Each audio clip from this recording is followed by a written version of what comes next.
Welcome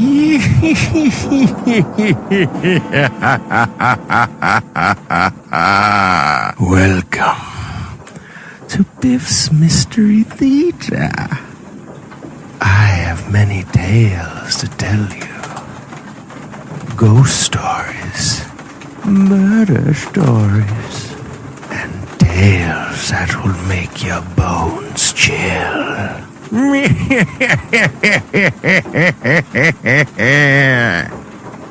Join me, won't you? For Theater of the Mind, where you always have the best seat in the house.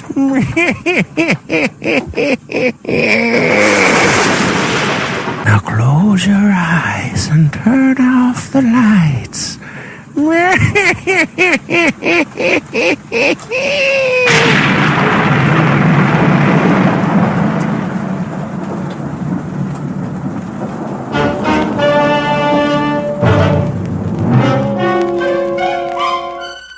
Box 13, with the star of Paramount Pictures, Alan Ladd as Dan Holliday.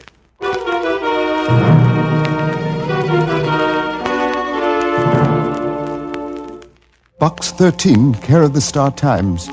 If you mean what you say in your advertisement, perhaps you're the one to help me. If help does not come for me soon, I will be killed. Please use the enclosed airline ticket and come to Mexico City at once. When you arrive, go directly to the Hotel Mariposa and wait. Please hurry, because every hour brings me closer to death. Because every hour brings me closer to death. Arthur Meade. Sure, the letter had a ring to it that made me believe it. And I felt sorry for him.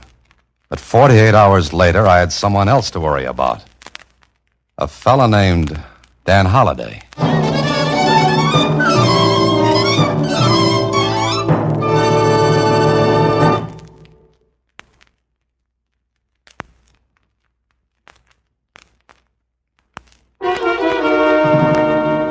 And now, back to Box 13 and Dan Holliday's newest adventure, Mexican Maze.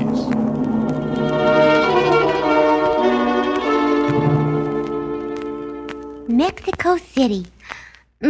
What a place to be.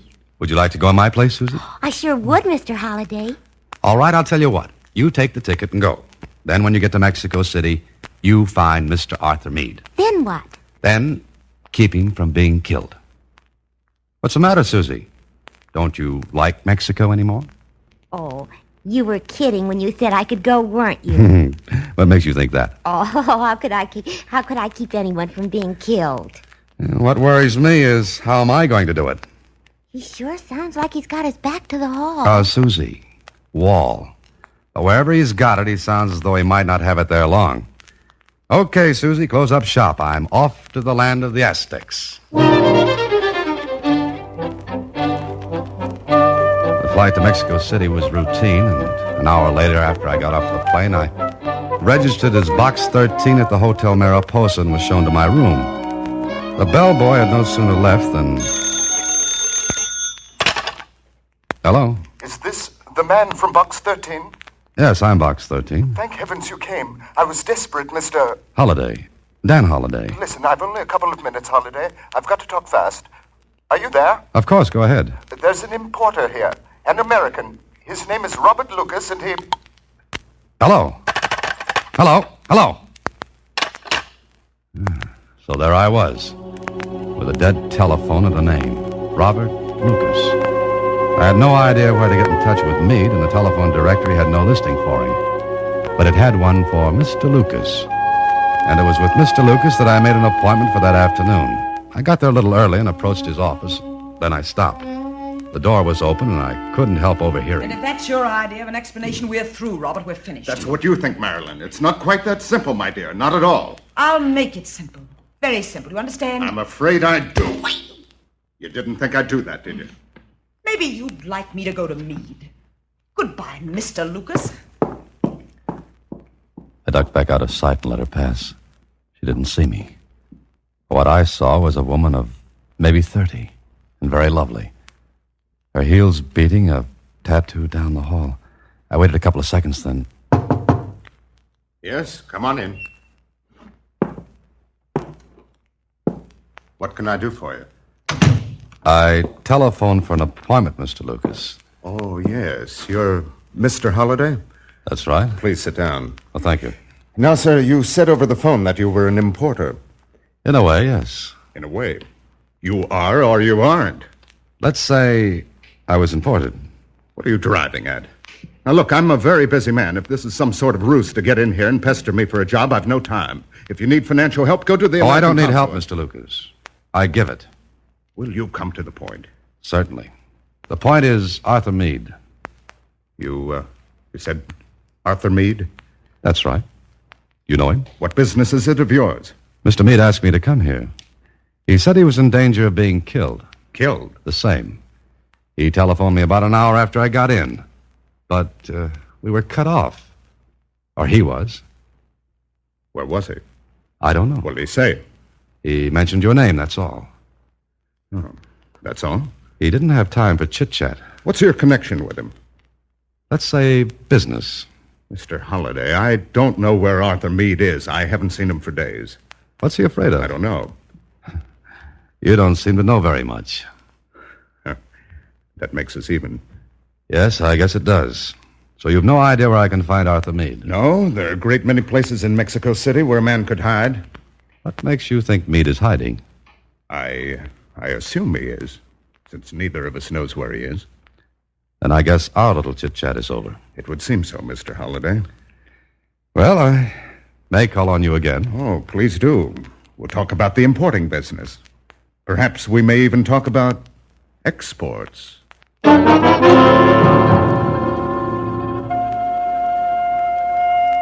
I didn't like the way Lucas said exports. He could have meant me. A second thought convinced me he did. But he knew plenty about Arthur Meade, which gave him aces against my deuces. But I had an ace, too. A girl named Marilyn. Now all I had to do was find her. So I started right away. And the first stop was the elevator man in Lucas's office building. Sí, senor, sí. I know the senorita. She come here many times. Who is she? What's her name? Why do you want to know this, senor? Well, she's very pretty. You like her, see? If you want it that way, yes. Bueno. I'm going to tell you. She's senorita Marilyn Cooper. Oh, an American. Sí. Where can I find her? I do not know where she lives, senor. Oh, I see. But I know where she works. Oh, that's better. Where? She's a dancer in the club de las Tres Flores. Where's that? El Calle Alameda. Alameda Street? Sí. Oh, thank you. And here. Gracias, señor. Muchas gracias. You're welcome. In Spanish.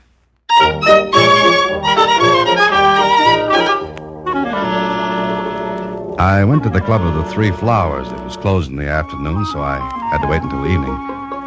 My Spanish being somewhat on the rusty side, I had a little trouble getting to see Marilyn Cooper. But I managed it, and 10 minutes later, I was sitting across from her at one of the tables. I don't know you, do I? No, you don't, Miss Cooper. You're an American. Mm-hmm. So are you. Why'd you come to see me? 2 reasons. One, Arthur Meade. What? The other, Robert Lucas. Who are you? I'm the man who always pops up to scare people with things I'm supposed not to know. Well, I'm not scared. No. How do you know about Meade and Robert? Why do you call Meade by his last name and Lucas by his first? Does that make any difference? No, except that I happened to overhear your little spat with him today. Well, Please don't get up. I didn't mean to. But you were talking in something more than a soft whisper, and I... Then you know what he did. If you mean that slap, yes. What's your name? Ben Holliday. Do you know Arthur Meade? No, I'm beginning to think I'll never know him. What were you going to say? If I tell you where you can find Arthur Meade, what'll you do? That all depends. You'd better find him before Robert Lucas does. Oh, why? Listen, I'll talk fast. I'll say it once because Robert's capable of having me watched and getting even with me. Go ahead. What have you got to say? Robert's got Meade tied up. Meade's only chance to get back on his feet financially is a deal he's got on the fire with a man named Barnes. What kind of a deal? I don't know exactly. Something to do with the export business. Robert's trying to prevent that. Why doesn't Meade go to the police? Police? Meade's no angel. He's got plenty of tar on his record. But he's got to keep out of Robert's way until he closes the deal with Barnes. That's why he's hiding. Yeah. And our Mr. Lucas would like to close a deal with Meade permanently if he found him. Yeah, he would. Lucas has got a lot of friends. Some of them are real ugly, outside and inside. All right. Where can I find Meade? 34 Alvarado Drive. 34 Alvarado Drive. You better get out of here. That's one more question. What? Tell me how you know where to find Meade. I got friends, too. I found out. Oh? And we're going to make Lucas pay for the information. What do you think I am? Someday we'll go into that matter. Right now, I'm going to find Meade and get myself straightened out, if possible. I left Marilyn Cooper, and I was firmly convinced that a nicer pair of characters than Marilyn and Lucas I'd never meet again. And no tears shed if I didn't. I took a cab to 34 Alvarado Drive, and when I got there, a clerk told me Senor Meade was in number 107. I walked down the hallway, then I stopped. The door to Meade's room was open, and I looked in. Waited a second, and then... Aren't you far from home plate, Mr. Lucas? You! Let's not be hasty, Mr. Lucas. Take your hands off. Let's go inside. Take your... Inside, please. Where's Meade? Do you see him? I'd like to. Take a look around. You'll see what I saw.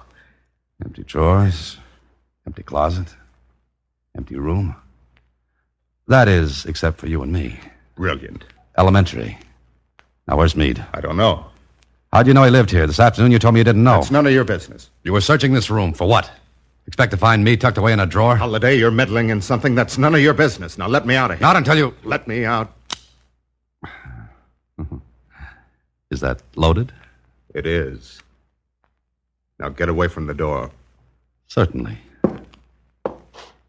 It's all yours. You show good sense, Holiday. Good night. First trick to Mr. Lucas. But I still wanted to know what became of Meade and what I was doing in the game. I was sure Lucas didn't know where Meade had gone. I looked around the room. Nothing was left in the drawers, the closet. Meade had cleared out, clean. Then on the battered telephone table, I found a bus schedule. The departure time of a northbound bus had been ringed in red. I wondered if Lucas had seen it. If he had, I had to beat him to the bus depot. As I opened the door... ¿Qué tal, amigo? I speak English. So do I. You will please to sit, senor. Please to sit. Aren't you in the wrong room? Senor, when I'm a little muchacho, I have learned to throw a knife. Very good. I have not forgot. You like to see me do it with this knife? No, thank you. Then you will be pleased to sit. Ever come face to face with a big toothy grin holding a knife in your face? Well, it isn't pleasant. I sat. Does this make you happy? Sí. Bueno. Look, I'm afraid you've made a mistake, senor. Oh, no, senor. You make the mistake. Es muy triste. It's very sad. What do you mean? Nada. Nothing, senor. I have only come to kill you. He said it so calmly, so matter-of-factly, but he meant it. His grin got wider, and the knife that glinted in his hand looked very, very sharp. Then... I am paid to kill you, senor. I do not have something against you, but business is business. You will please to stand, amigo, with your back to me. Now listen, With your back to me, senor. I like your face, and I do not wish to see it when I do with the knife what I am paid to do.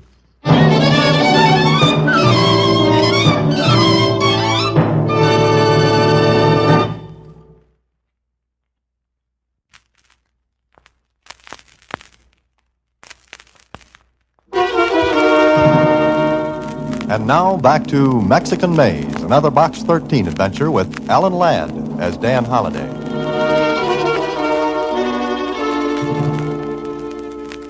I turned my back on the grin. It wasn't easy to do. I saw his reflection in the window I faced. He came toward me. The the knife held straight out in front. Then he did something I couldn't understand until later, much later. He stopped and spoke. Amigo, I like your face. How much you pay me not to kill you? What did you say? A peso is a peso, amigo. If I did not like your face, I would kill you. But since I like your face, I will make the bargain. How much do you want? How much it is worth, your life. I haven't got that much with me. I will take what you have. Turn around. Do not try the tricks, no? Oh, no, don't worry. Give me what you have. All right. Bueno. The little coins you keep. Now, amigo. Adios. And por favor, do not try to follow me. I would not like to break this bargain. Adios.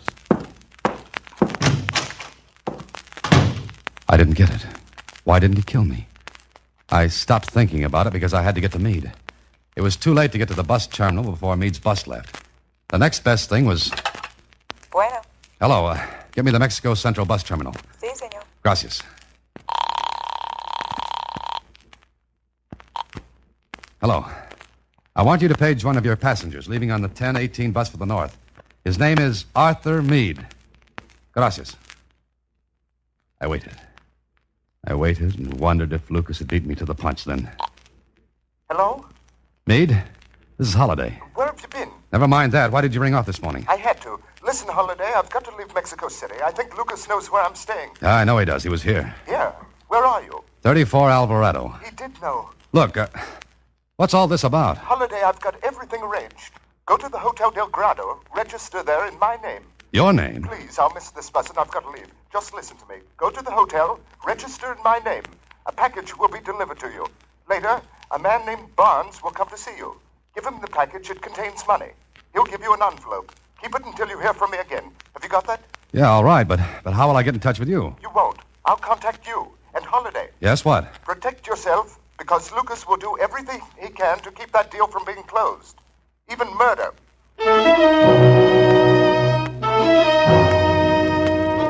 Meade hung up and left me hanging. Way out on a limb. Sure, I could have taken a plane back home. But I owed something to Mr. Lucas for sending the grin after me. I was sure it was Lucas who'd done that because only he knew I was in Meade's place and Only he and Marilyn Cooper. I left 34 Alvarado with no regrets. Went to the Hotel Del Grado and registered as Arthur Meade. I signed the register, and no sooner had I done so when the clerk said... Senor Meade. There was someone here earlier this evening. He left this package and asked that it be delivered to you. Oh, thank you. Just a minute, please. Si, Senor Meade. Has there been a Mr. Barnes asking for me? Barnes? Barnes. No, Senor Meade. No one has been asking for you. Well, who left this package for me? It was delivered by messenger, Senor. I see. Well, thank you. It is a pleasure, Senor Meade. I hope your stay here will be very pleasant. Pleasant, he said. He didn't know what he was saying. I'd just turned away from the desk when I caught sight of Marilyn Cooper. Out of the corner of my eye, I saw her go toward the back of the hotel. I waited a moment and went out another entrance, cut through to the back of the hotel and ducked into a doorway where I couldn't be seen. Marilyn Cooper was waiting for someone. She hadn't long to wait until a bellhop came up to her. Senorita. Here I am, Tomas. Si. Here's the bottle and the note. And the money, senorita? You'll get that when the job's done. No, senorita. I want it now. I said when the job's done. Now, senorita, or there will be no job. How do I know you'll go through with it? I have made a promise, senorita. Promise? It is a very bad thing to kill a man with poison. You're being paid. Now. All right, here. Gracias. You know what you're to do. Si. You take the coffee to Senor Meade. With what is in the little bottle in the cafe. That's right. Senorita, it will kill quickly, see? Yes. Now just listen. When you've done that, wait outside his door until you're sure he's drunk the coffee. Then go inside. Put the note I gave you on the dresser in the room. You understand? Si. It is quite simple. All right. Adios, senorita. Wait. Si? You'd better not slip up, Tomas. If you do... I do not make these slips. Hasta la vista, señorita. Now, here was a twist. Marilyn Cooper paying to have Meade poisoned and a note left with his body. Then a cold chill hit me. I just remembered I was Arthur Meade. I went back to the front of the hotel and was just about to go inside when I saw Robert Lucas leaving a car. You come with me, Ernesto. Ernesto was none other than the Grin. He and Lucas went into a telegraph office next to the hotel. I looked into his car. There was luggage in the rear seat, lots of it. I sauntered toward the car, trying to keep one eye on Lucas in the telegraph office and the other on the car. I ducked back. But not before I saw something dangling from the key ring in the ignition lock. And what I saw made me blink. Then Lucas and the Grin came back out. I twisted away and out of sight. They drove off, and I went into the telegraph office. I found the pad of message blanks Lucas had used.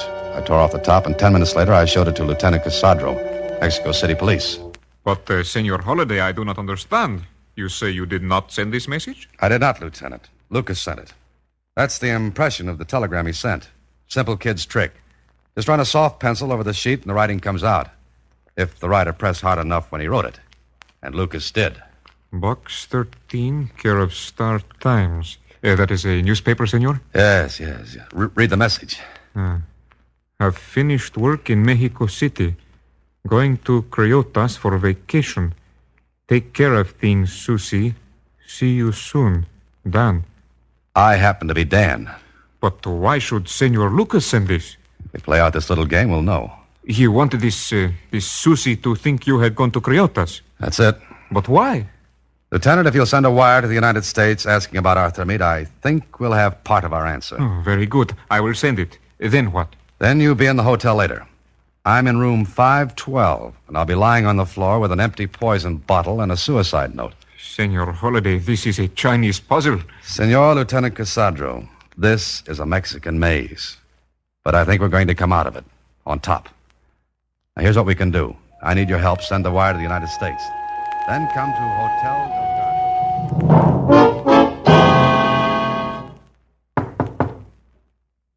Come in. Senor Meade, here is cafe. Coffee? I didn't order it. I know, senor, but it is the custom of the hotel. It is very good cafe, senor. Americans like cafe, see? Yes, we do. Oh, thanks. Put it on the table. Si, senor. I'm going to pour for you, see? Please. Senor, it's just right to drink. I'll bet it is. Okay, here you are. Muchas gracias, senor. It is that I hope you are going to sleep well. I'll just bet you do. Good night. I listened for a moment, then I made with a coffee cup. Then I went into my act.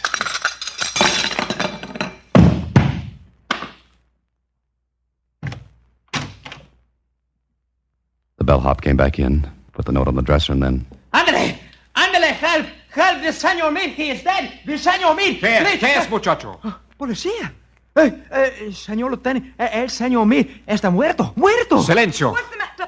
Oh, Senorita, you know this man? well, yes, it's Arthur Meade. And you, senorita? Marilyn Cooper. What is it? What's the matter? Good Lord. Meade. Come no closer to the body, senor. You know this man, too? Yes, I know him well, Arthur Meade. He's dead? Very dead, senor. It is... Oh, no. A note? I can no longer face the world after what I have done. This is the best way out. Arthur Meade. Oh. Poor Meade. Robert, please, take me away from here. Why so fast, Marilyn? What?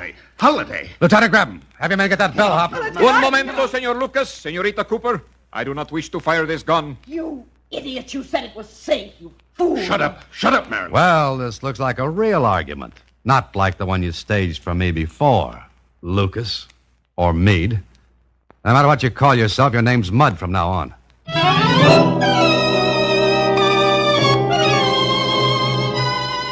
Senor Holiday, it was a great pleasure. All mine, Lieutenant. But will you please explain? We have no time before, and there are my reports to be made out. Sure. Well, Meade was an embezzler. You see, my telegram to the United States verified that. So the trail was getting hot. Now, the one sure way to make the police stop hunting for you is to be dead. But sooner or later, we would have received a description from the United States. Mm-hmm. Even so. You'd have wired the States that Arthur Meade had committed suicide down here. You had verification that I was Meade, Marilyn Cooper, Lucas, or Meade, and the hotel clerk. And the big deal Meade was going to have? A fake. A blind to keep me from getting suspicious. There's the envelope that was supposed to contain money. Full of cut-up newspapers. But one more point. Why did not the man kill you at the 34 Alvarado? Because he wasn't supposed to. You see, that was a stall to keep me from getting to the bus terminal before Lucas did. The red mark on the bus timetable would make me think Meade had taken a bus. But Lucas had to get there before I did. Or at least in time to answer my call if I had him paged. Oh. Senor, if people spent as much time making good things instead of bad things like this, what a wonderful world it would be. It's not so bad, Lieutenant. But it has a hard time keeping ahead of the Meades and Marilyn Coopers.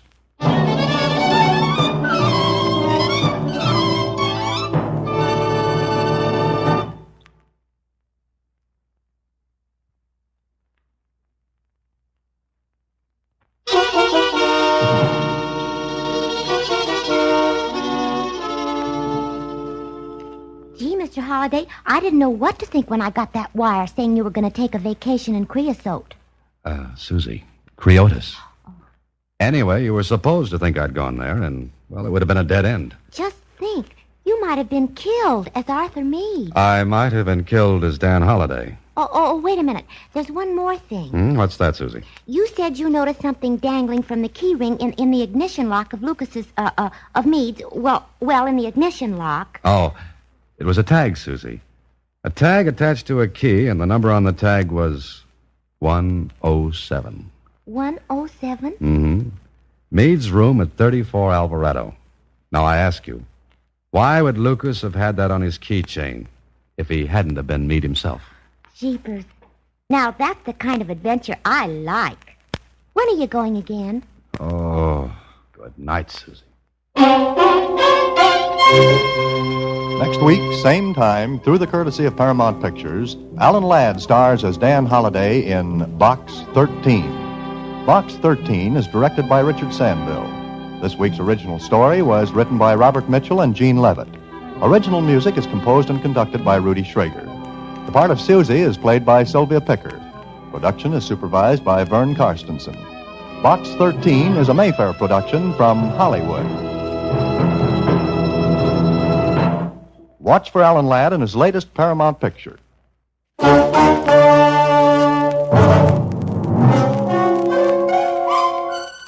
Box 13, with the star of Paramount Pictures, Alan Ladd as Dan Holliday.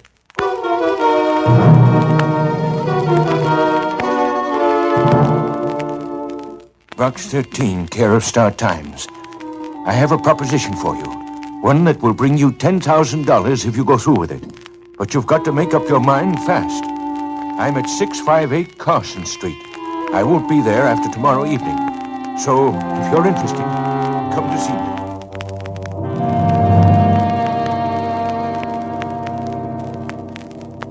If you are interested, come to see me.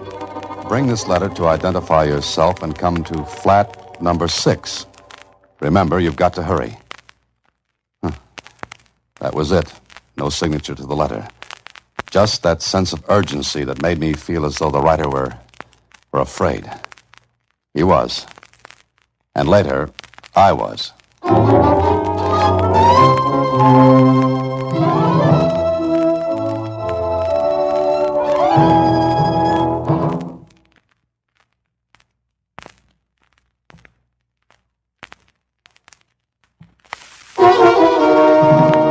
Now back to Box 13 and Dan Holliday's latest adventure, Sealed Instructions.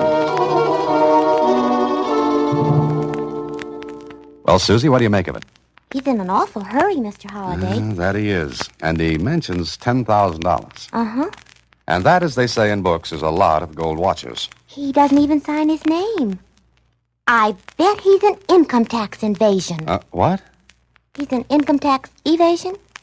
Susie, evader. Well, one or the other. He's got $10,000. Uh-huh. Okay, Susie, it looks like the best letter of the bunch for this week. So my address for the next hour or so will be 658 Carson Street. Carson Street ran through one of those neighborhoods where the houses sat one on top of the other. Crowded, dirty, and teeming with people, trucks, and more people. I found number 658, knocked on the door of flat number 6. Yes? Who is it? Who is it? Box 13. Oh, you got the letter with you? Yes, I've got it. Hey, put it under the door. Okay.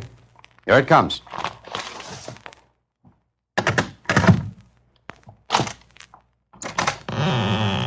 Stand under that light across the hall so I can see you. All right. Come on in. Hurry.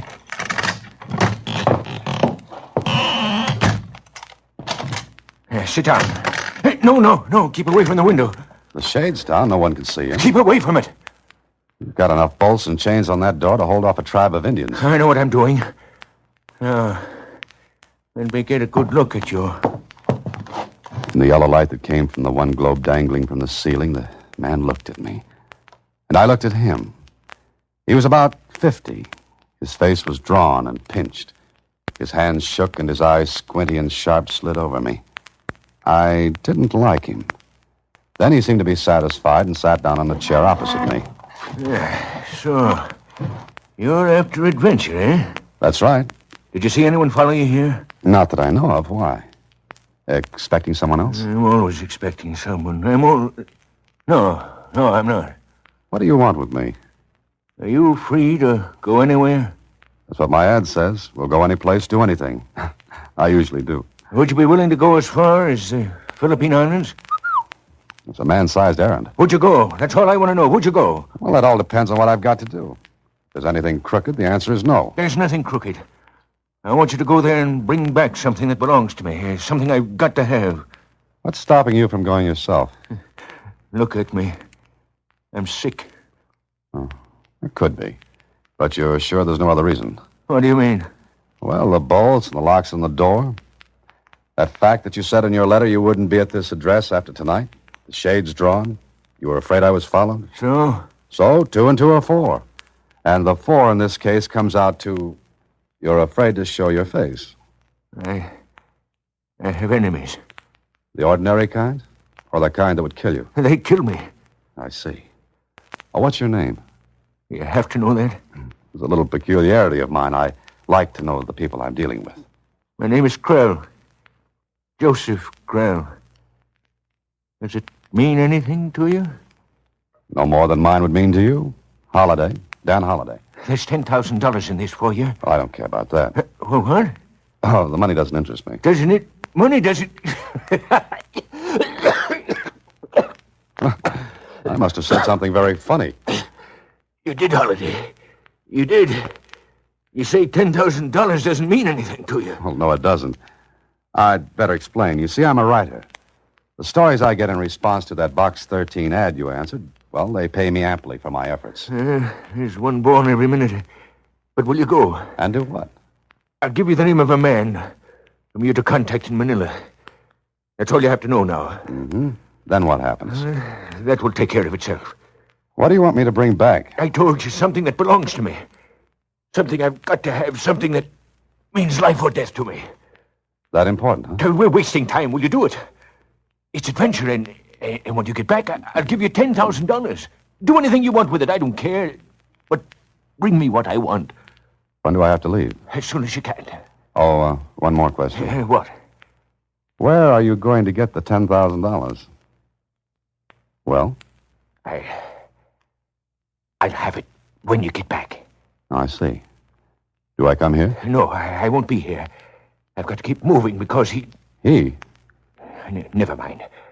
When you get back, put another ad below the one for Box 13.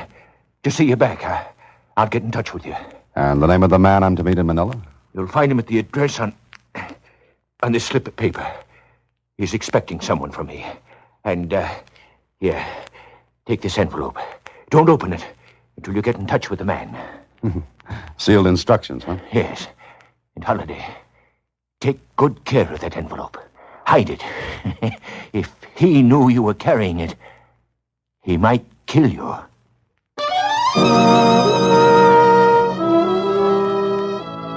And with that little gem as a bon voyage from Krell, I left him. When I got home, I took the envelope he'd given me and had it sewn into the lining of my jacket. 4 days later, I was in Manila after a nice, pleasant trip on the plane. I went to a hotel and registered. Later that evening, I took a cab to the address of Krell's man. It was a tiny, ramshackle place in a street that was so narrow the cab couldn't get through. So I had to get out and walk. And right there is where I should have said quits to the whole thing. That old familiar feeling began tingling my spine. As usual, foolishly, I paid no attention to it. I got to the house.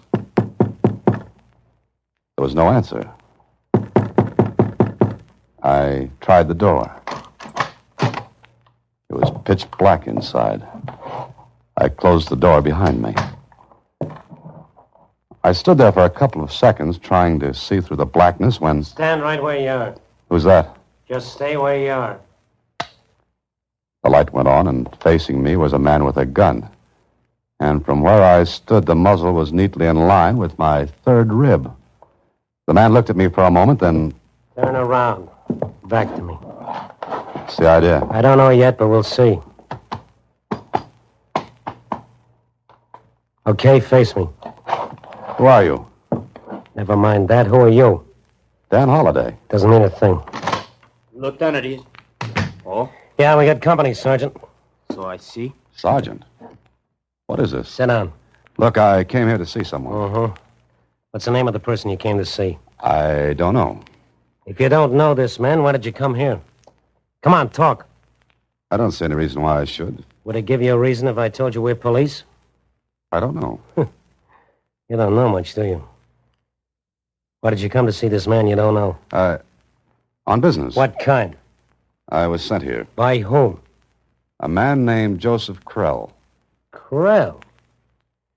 Well.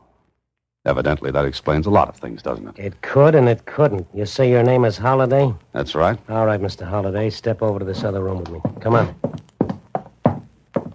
Open the door, Sergeant. See, Lieutenant. Go ahead in, Holiday. Oh, do you have to keep that gun on me? It's better that way. Now, want to see your man? Yeah. All right, look on the floor, behind the bed.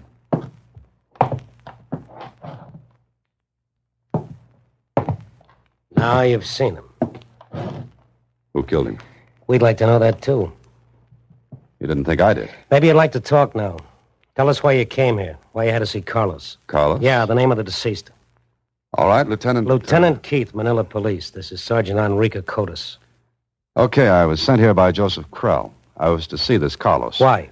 I don't know. I was to give him an envelope. Where is it? At the hotel. And we'll find out about that later. Now, this Krell, why did he send you? He couldn't come himself. But whatever it was he wanted me to bring back, he said it meant life and death to him. He offered me $10,000 to get it for him. Oh. What was in the envelope? I don't know. Is that your stock answer? Now, look, I'm telling the truth. If you don't believe it, check with the police in the States. Verify my identity. We will. But first, let's get something straight. Well, that would be a pleasure. Krell sent you for something that was worth $10,000 to him. Did anyone else know about it? Well, hardly. Why hardly? Because Krell said I might be killed. Mm-hmm. And you didn't talk to anyone on the plane about it? No. Okay, we'll go back to your hotel and check on a few things. Sergeant? See, Lieutenant. Stay here. No one in or out. Meet me at headquarters as soon as you can get away. See. Now, Holiday, we'll see how much trouble you're really in.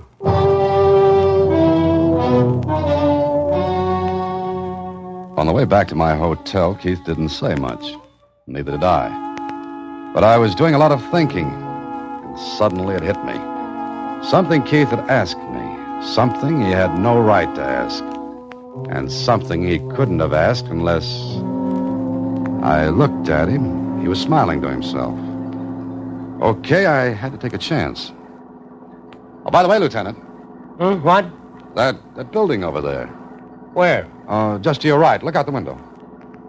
What building are you talking about? Driver. Driver, stop the cab. What is it? What's the matter? Oh, My friend, he met with an accident. he's hurt. We should maybe go to a doctor. No, I don't think so. But when he comes to, ask him a question for me, will you? Question? But Yeah, just ask him how he knew I came to Manila on a plane.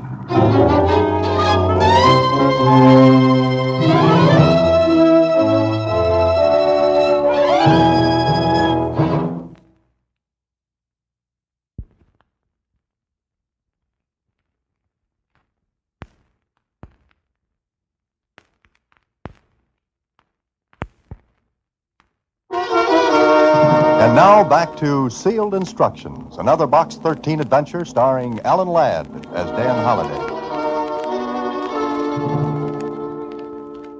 So there I was, out in the middle of a big puzzle and a murder. Sure, Keith had killed Carlos to keep me from getting to him. Keith must have followed me from the States. Oh, it was smart of him not to play his cards on the plane or as soon as I got to Manila. He waited until I tried to contact Carlos. Then he planned to get the envelope away from me without any more fuss or bother.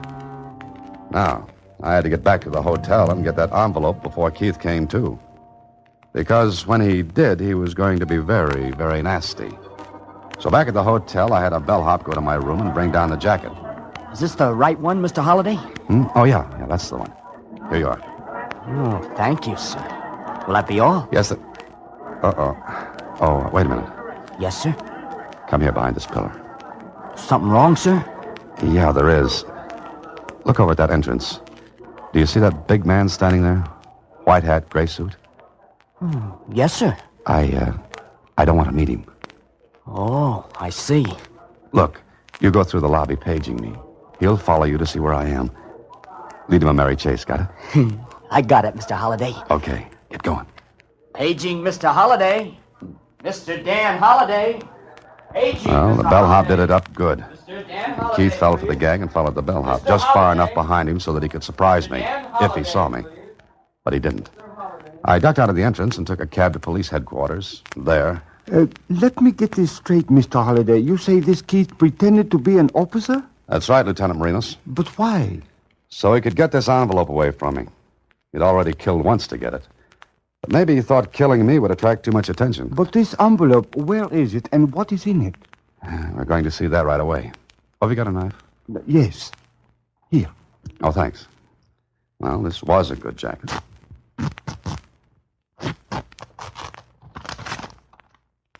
Here it is. Open it. Sure. Well, what's this? May I see it? Here you are. This is very curious, Mr. Holliday. It looks like a map. It's half a map, Lieutenant Marinos. Carlos had the other half. Of course. But a map of what and to what? To whatever Krell wanted. Krell? Yeah, that's the name. Why? You did not mention his name before. Why not? Well, I didn't think it was important. To the Filipinos, it is very important. I don't get it. Why? During the Japanese occupation of the islands, Joseph Krell was a collaborator. Oh, no wonder he didn't dare come back. But the rest of this business, how does it fit in? I do not know as yet. However, I think I have an idea, Mr. Holliday. Yes, what's that? Before the war, before the Japanese invasion, Krell was a gambler. It was known that he ran a gambling house with a partner. Partner? Keith? That could be, although Keith was not his name then. So, what's the rest of your idea? The partner fled when the Japanese came. Krell did not. Now, I think the partner would like to find Krell. Mr. Holliday, we must find the other half of this map. Well, Keith has it. I know that. And find Keith. That will be much easier said than done. Unless, Lieutenant? Unless you help, Mr. Holliday. I do not think that Keith will suspect that you have come to the police. He followed me from the States. He must think I'm in with Krell. If he thinks that, then he'd think I wouldn't dare go to the police. Exactly. So? Oh, I see. You want to tie me out as live bait, is that it? It is the only way to get him. Because he will come after this half of the map. Uh-huh. Of course, you can refuse. And I do not say that I will blame you. No, I guess not. But, well, you've got yourself a piece of live bait, and I hope it stays that way. It was the only way to get Keith. Besides, I was very curious as to what that map meant and why getting something meant life and death to Joseph Krell. So I checked out of the hotel, and with one of Lieutenant Marino's men following at a distance, I took a room on the other side of town and waited. An hour passed. 2. Then, when it was beginning to look as though our Mr. Keith was smarter than we'd figured... Come in. Well, hello. Mr. Holliday, you've given me a lot of trouble. You don't want an apology, do you? No. All I want's the other half of that map. Oh, sure. You knock on the door, I say, come in, give you the map, and that's that. Very simple. Yeah, very simple and very smart. Mm-hmm. But you don't think I'd have the map on me, do you? Maybe not, but you know where to get it. Let's go. Oh, wait a minute. What for? Why don't we make a deal? What kind? Well, neither half of the map is any good without the other. And I'm sure you haven't got yours with you. Oh, but I have. I see. Was it very hard getting it from Carlos? No, not very. No harder than it will be to get the half you got. Oh, look, we can still make a deal, Keith. Or whatever your name is. Keith will do. Okay. How about it? Maybe you're smart at that. Okay, let's go. After you, Holiday, and don't forget this. It's loaded. You make it easy to remember. Yeah, I can make it very easy to forget by pulling the trigger. No, the back way, Holiday. The back way. Back way? Holiday, how dumb do you think I am? Or how smart do you think you are? You forgot all about Enrique, didn't you? Oh, the sergeant. Yeah. Here, this door. You see, Enrique followed us away from Carlos' place. He knew you slugged me in the cab. Enrique seems to have done all right. Just perfect. Get in this car. Go ahead, Enrique. Looking for your cop friends, Holiday? Cops? Yeah. You see, when you pulled that bellhop trick at the hotel, Enrique was outside. He followed you, saw you go to the police. It's too bad, Holiday, but there are no police. Oh, I see. Enrique took care of him, is that it? Enrique has been very busy. Now, let's have that half you got. I told you I haven't got it. Quit stalling. It was to be bait for me, wasn't it? You and Marinos were so sure you'd had me, you didn't bother to leave the half at headquarters. Let's have it now. Keith looked at me. Sure, he knew he held all the aces, and he held the gun right at my head. Well, there was nothing to do but drag out my half of the map and give it to him. He looked at it, held it against his half. They matched. All right, Holiday, this is the end of the line. You get off here. What do you mean? What do you think? Take the next turn right, Enrique, and slow down a little. Mr. Holiday is leaving us. For good. Keith meant it. Enrique started to take the next turn to the right, but I had a different idea. I grabbed the handle of the door, twisted it hard, and jumped. Took a full fall on my shoulder. Rolled over into the ditch on the side of the road. Keith jumped out of the car, started toward me, shooting as he came. And then...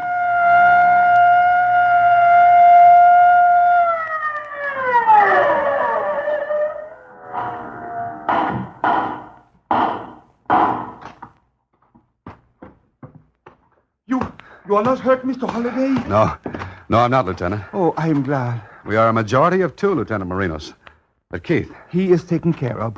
Whew. How did you get here? By putting 2 strings to my bow, Mr. Holliday. The one man I had follow you was, how shall we say, a decoy? Well, let's say it and be very happy. Is he all right? Oh, a little lump on his head, but all right. You know, this was very close. Oh, yes, I am very sorry, Mr. Holliday, but I did not expect Mr. Keith to have a car. However, all is well that ends well, Yeah, sure. Now, how about that map? Come, we will see about that now. With the 2 halves of the map, we went to work. Krell had hidden something in the hills back of Manila. Hidden it before the Japanese invasion. 3 hours later, Lieutenant Marinos and I sat on a box and watched his men digging into the earth. And Marinos talked. You see, this Carlos was Krell's servant. When Krell left the Philippine Islands, he left half the map. Mm-hmm. In case he was caught, a half map would do no one any good. That is right. Keith was Krell's partner. He left. Quail stayed to become a collaborator. Playing two games at once. The Japs won, he'd be in with them. The Allies won. Well, he'd have what he hid here. Exactly. Lieutenant Marinos, we have found it. This. A box, an iron box. Sergeant, break the lock. Yes, sir.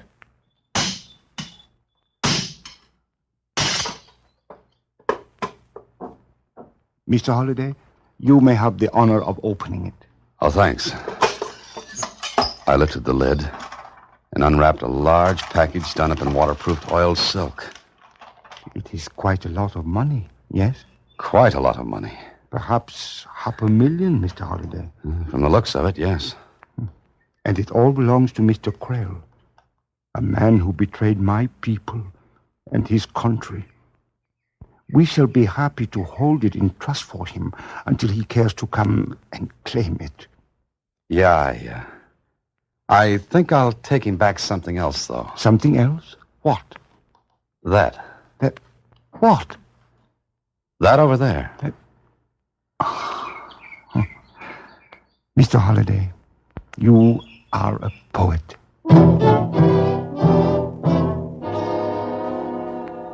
I left Manila the next day with Lieutenant Marino saying goodbye. With me was the iron box I'd come across the ocean to get. But in it was something a great deal different from what Krell expected. Back in the States, I put an ad below my Box 13 ad. I waited, and then... Here it is, Mr. Holliday, right below the Box 13 ad. It says, Holliday, come to 1256 Chickering Place, K. That's it, Susie.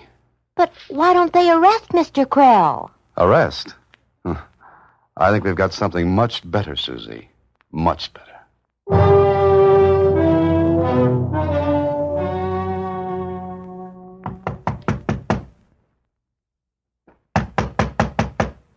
Who is it? Holliday. Let me in. Have you got it? Did you get it? Yes, here it is. Oh, that's it. Yes, that's it, Holliday. I've waited so long for this. So very long. I know you have, Krell. And I'm very anxious to see what you think about it. You didn't open it. The lock looks like it was open. Why don't you look inside, Krell? Yes, I've saved this key. Oh, your ex-partner is dead. Now you won't have to worry about him killing you for double-crossing him. Good. I pay you well, Holliday. I pay you well. With what? With this. Surprised? It's gone. And there's you took it. But I brought you something in place of the money, Krell. The flag of the new Philippine Republic. The flag of a people you betrayed. I'll kill you. You're very sick, aren't you, Krell? Very sick. You'd never live to stand trial, but you could have lived well on all that money. Please, do it to me. Certainly, Krell. Oh, here's the other half of the map, which is why you wrote to me originally. I've not double-crossed you. You can have your treasure anytime, Krell. Anytime you want to claim it. Where is it? In Manila. And anytime you want to go back and claim it.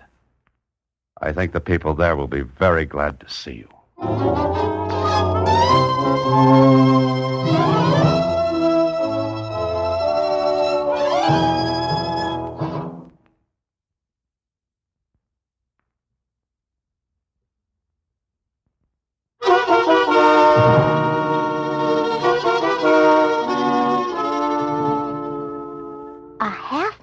$500,000.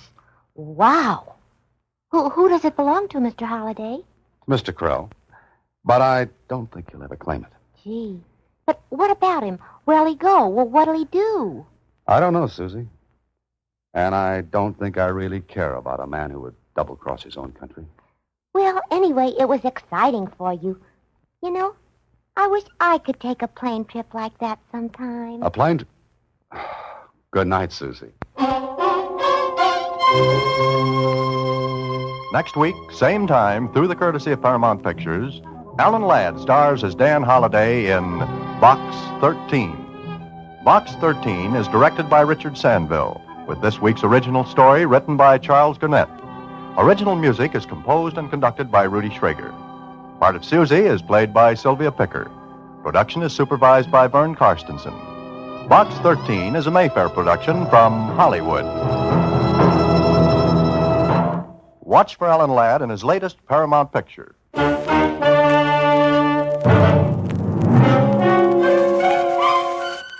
Box 13, with the star of Paramount Pictures, Alan Ladd as Dan Holliday.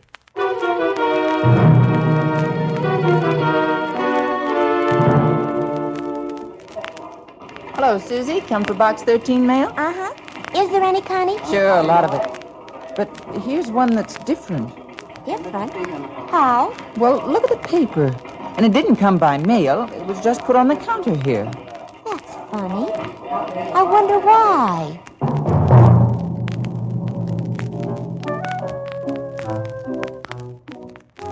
Yeah, it was funny, all right. That was the letter that said, Box 13. I've been watching your ad appear in the Star Times day after day. You want adventure? Very well, I think I can offer that.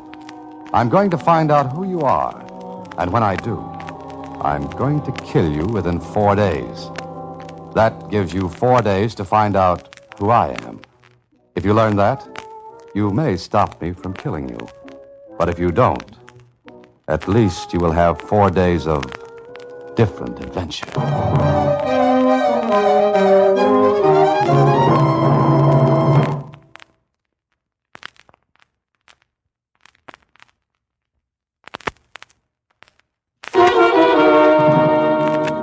Now back to Box 13 and Dan Holliday's newest adventure, Find Me, Find Death. If you learn that, at least you will have had 4 days of different adventure. Oh, gee, maybe you'd better go to Lieutenant Kling, Mr. Holliday. Why, Susie? Well, you don't want to be killed, do you? I'll try my best to avoid that ugly possibility. You think it's just a gag, don't you? Well, it could be. And then again... Oh, Susie. What, Mr. Holliday? Know why this letter was delivered to the Star Times by hand rather than through the regular mail? No. So whoever wrote it could see who picked up the mail there. And find out who you are. And you. You worried? I am now. Gee, it could be a psychic killer who wrote it. Psychopathic, Susie. Anyway, I don't think we should take it too seriously.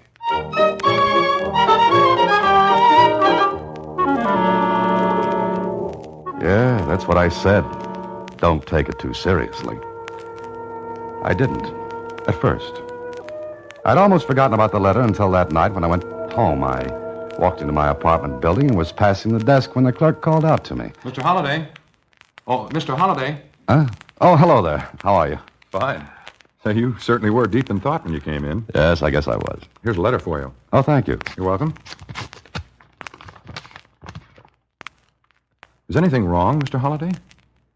I don't know. Who gave you this? No one. No one?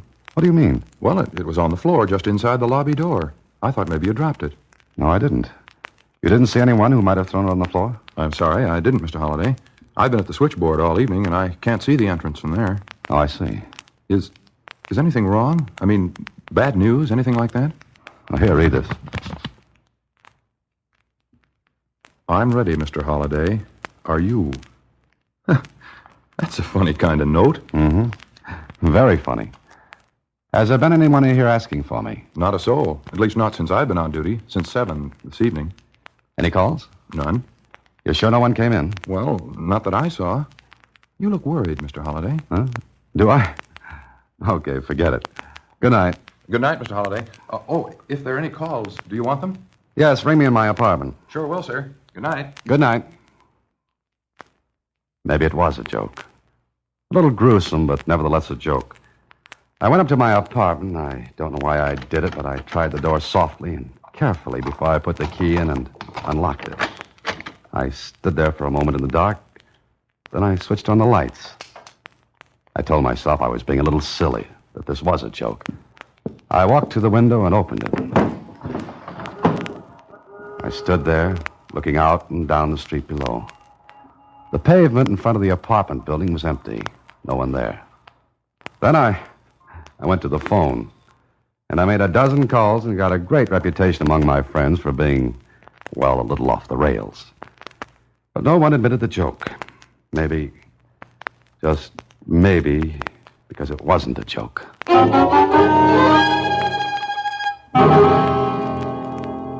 Good morning, Mr. Holliday. Gee, you look as though you haven't slept. You look tired. Oh, I slept, but badly. Did you have couldn't you sleep? Where's the mail, Susie? Oh, right here. Oh, thank you. What's the matter, Mr. Holliday? Oh, nothing, Susie. I'm just getting a little angry, that's all. At me? Oh, no, Susie. Not at you. What is it? Same paper, same handwriting. Huh? What is? This letter. But this time it was sent through the mail. Mr. Holliday, what's wrong? Here, read it. Oh, sure. Dear Mr. Holliday, now I know who you are. You must know it because you got my message last night. But what I didn't tell you in my last letter was that if you go to the police, you won't get 4 days. I'll kill you as soon as you make a move to contact them. Play the game fairly, Mr. Holliday, and you'll have 4 days. Good luck. Let me have that letter, Susie. What are you going to do? Pay a visit. To the police? Oh, but Mr. Holliday... No, not to the police. I'm just going to satisfy myself about something. Will you come in, Mr. Holliday? Oh, thank you, Doctor. Please sit down. Thanks. Now, the nurse said that you seemed rather anxious about something. I don't usually see people without appointments. I know, and I appreciate this. Oh, here are 3 letters, Doctor. I'd like you to read them and, well, as a psychiatrist, tell me what you think about them. Letters? Let me see. Can you read while I talk? Certainly. Go right ahead. Well, here's my advertisement in the Star-Times, the one mentioned in the first letter you're reading now. Mm-hmm. I'll explain about the letter later. But first, would any person be liable to write such letters as those? No. No normal person, Mr. Holliday. But an abnormal person might. Have you thought of the possibility of a prank, a joke? Well, I have. No one admits it. Well, no one would if it is a joke. Doctor, what kind of a person would write letters like those? Leaving out the gag angle, I mean. Mr. Holliday, if I tried to, well, go into motives thoroughly, you'd be here all day listening to me. However, there are people who, to all appearances, external appearances, seem perfectly normal. Yet those same persons, once the stimulus is applied, the motivation furnished, will do terrible things. Even commit murder? Yeah. Our records are full of such case histories. Why? Mr. Holliday, what little we know about such things tells us that these persons need, even actually crave, a bolster to their egos. Now, if the person who wrote these letters really kills you, as he says, then he'd feel superior to you and the rest of the world. Well, that's oversimplifying it, of course, but basically that's it. Yeah, but why pick on me? Well, look at your advertisement, Mr. Holliday. Box 13, adventure wanted. We'll go any place, do anything. You mean that ad is a challenge to the person who wrote the letters? Exactly. You supplied the stimulus, the motivation to this person. In other words, barring a joke, I'm in trouble. Why don't you go to the police? You read the 3rd letter. If I go to the police, I'll be killed before the 4 days are up. I think you've got to take that chance. Maybe. Look, Doctor, can this be kept confidential? Well, if you want it that way, yeah. For a while, anyway. Now, thanks very much. Oh, would you send your bill to my office? Oh, no charge. On one condition. Condition? What's that? Come to see me after 4 days. Doctor, I'll be very happy to see anyone after 4 days. That night, I tried to sleep, but I couldn't. I told myself 1,000,000 times that it was stupid and silly to let this get me. It was a joke. It had to be. But I heard Susie reading that letter. Now I know who you are. I'll kill you. Those same persons, once the stimulus is applied, the motivation furnished will do terrible things. I'm going to find out who you are. And when I do, I'll kill you within 4 days. Look at your advertisement, Mr. Holliday. That ad is a challenge to the person who wrote the letter. Kill you within 4 days. Do terrible things. Don't go to the police. Why don't you go to the police? I jumped out of bed as though I'd been shot. I thought I had. But it was a car backfiring in the street below. Well, that made up my mind for me. I was going to the police. I got dressed and went downstairs. Oh. Going out, Mr. Holliday? Yeah, for a little while. Can't sleep? It's a little tough. Yes, sir. It's pretty noisy outside. That car backfiring woke me up. You were sleeping? Well, just dozing, that's all. You're supposed to stay awake. Anyone could get in or out. Well, I'm sorry, Mr. Holliday. I just... No, I'm sorry. I'm jumpy, I guess. Forget it. Oh, if there are any calls, I'll be back in an hour. Yes, sir, Mr. Holliday. Good night, sir. Good night. I walked out of my apartment building. There were a lot of people on the streets, coming home from shows, maybe going out for a bite to eat, or to the store for a package of cigarettes. I looked at their faces. They were the same kind of faces I saw every other day. Except now they were different in a subtle way. I wondered which one might be... Hey, Bud. Huh? What? You got the time? I scared you, huh? You looked like you was 1,000,000 miles away. Oh, I wish I were, mister. I wish I were. Oh, here you are. Hey, I asked for the time, not a handout. It's all right. You're welcome. Hey, cab. Take me to the nearest police station. Make it fast.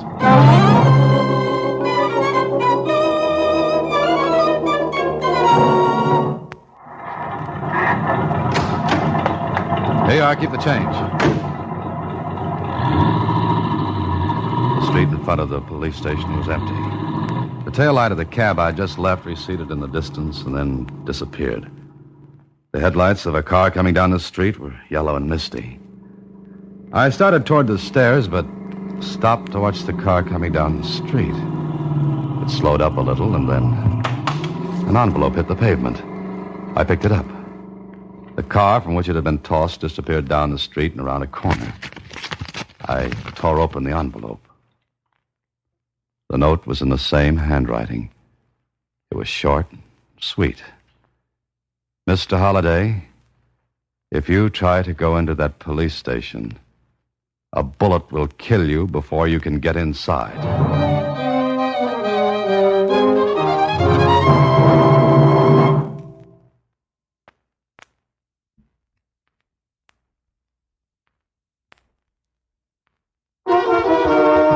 And now back to Find Me, Find Death, another Box 13 adventure with Alan Ladd as Dan Holliday.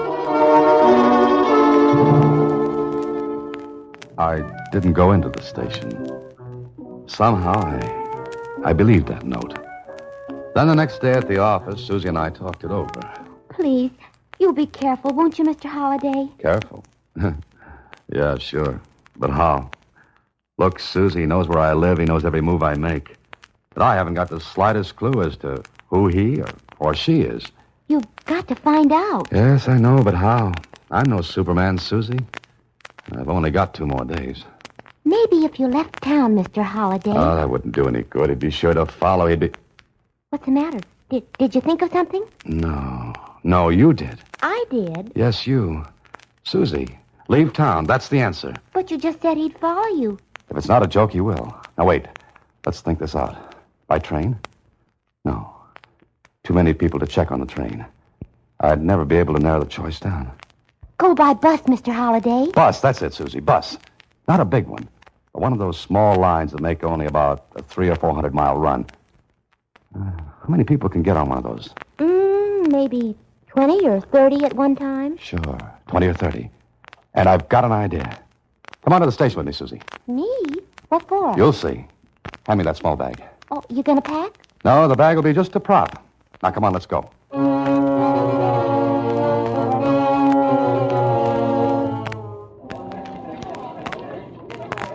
Now, look, Susie. I'm going to buy a ticket on that bus, the one marked on the schedule leaving in 5 minutes. I'm going to buy a ticket all the way through to the end of the line. Then what? Then I'm going to get off that bus before the end of the line and come right back here.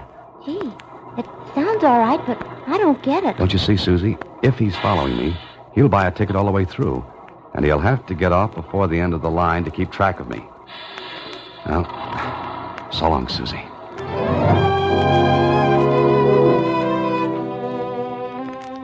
I took a good look at my fellow passengers on the bus. It wasn't crowded. There were only 10 beside me. I wondered which of the 10, if any, was the person who was after me. Then... Excuse me. Oh, excuse me. Oh, yes. Would you do me a favor, please? Well, if I can, sure. What is it? This is my little boy, Harold. All the seats next to the windows are taken. He likes to look out. I wondered if you'd mind if you just... Oh, certainly not. Here you are, Sonny. Climb in. Oh, thank you. Harold, be careful of your lollipop now. Don't get it all over the nice man. Like to ride, Sonny? Hey, it's pretty out there, isn't it? Kid don't talk much, does he? Oh, no, not much. Going all the way? Yes, all the way. And you? Mm-hmm. All the way. You want one of these books to read? Help pass the time? Oh, thank you. Oh, it's nothing. Here's a good murder mystery. You like murders? Nothing like them. Most of the murderers in them books are sure done. Now, if I was going to kill somebody, nobody would even know I was going to do it. I bet I could kill somebody and get away with it. That is, if I wanted to kill somebody. And do you? Sometimes I do, mister. Sometimes I do. Well, I'll let you to your reading. Harold, you can come with me now. And thanks for your kindness, mister. There's a seat next to the window up front now. Harold, where's your lollipop? Oh, here you are. This is it. Oh, thank you. Where was it? Oh, I just ran my fingers through my hair, and there it was. Oh, thank you. Come on, Harold. The rest of the passengers sat silently and quietly in their seats. Some reading, some just staring out of the window. Then I saw one man who was just looking at me with a little smile on his face. The smile widened, and I smiled back. He came over to me. Mind if I sit down? No, not at all. Thanks. You meet all kinds of people on a bus. That's why I like to ride on them. Oh, do you make a habit of it? Well, I guess you could say I do. How about you? Well, I don't ride buses as a rule. I see. You on a business trip? Well, I guess you could say I am. Salesman? No, I'm a writer. What? A writer? Oh, is that funny? Oh, I'm sorry. Yeah. Oh, so am I. A writer, I mean. Is that so? My name's Trevor. William Trevor. Well, mine's Holiday, Dan Holiday. Well, I'll be. A mystery fiction writer, aren't you? Yes, that's right. Oh, my stuff runs more to the scientific, but I get a lot of material on these buses. You do? For example? Well, a couple of years ago, I rode on the same bus with a man who killed 3 men. Oh? I talked with him. I had a cup of coffee with him at a stop. I never would have thought of him as a killer. Well, he was no different from you or me or that fellow who gave you the book a few minutes ago. I suppose lots of people who appear normal aren't really as normal as they seem. I guess not. Going far, Dan? Yes, all the way. Yeah. Well, I'll leave you to your reading. Oh, murder mystery. You like them? Sometimes I do. It all depends on how I feel. I know what you mean. Well, I think I'll try a little nap for a few minutes. I'll see you later. He went back to his seat. I sat, pretended to read. But no one else spoke to me or paid any attention to me. And the bus went on, and on.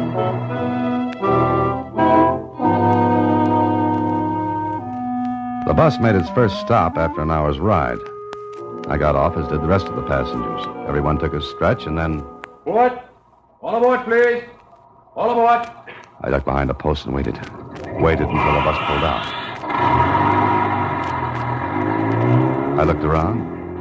I was just going to board a return bus Hey, Dan. I thought you were going all the way. Oh, I changed my mind, Mr. Trevor. Oh. I thought you were going all the way. Did I say that? I don't think so. I may have imagined it. That could be. I know I didn't say it. Look, this is the stub of my ticket. It's punched as far as this stop. He was right. His ticket was punched only as far as his stop. I looked at him. He must have seen the expression on my face because... Hey, don't you feel well? Yes, I'm all right. Why? Well, you had a kind of funny look on your face, as though you expected something to happen that didn't. Or maybe I'm imagining things now. You going back to the city? Yeah, sure. Come on, there's a return bus. Looks like we'll be able to get a seat.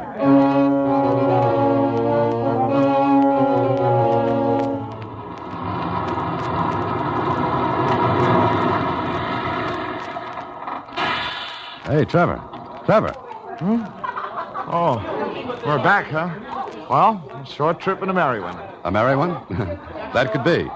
Say, I wonder if you'd come to my place some evening for a chit-chat. My wife would love to meet somebody who's successful with his writing. What's the matter with you? Oh, I'm afraid I'm not the picture of the successful writer. I've had a lot of disappointment. Oh, I see. Well, I'll be glad to. Could you make it tonight? Well, I don't... Look, we're having some people over. My wife would get a big kick out of having a real live writer, a good one, that is, come over to the house. All right, if I find I'm free, I'll be there. Swell. Hey, here's my name and address.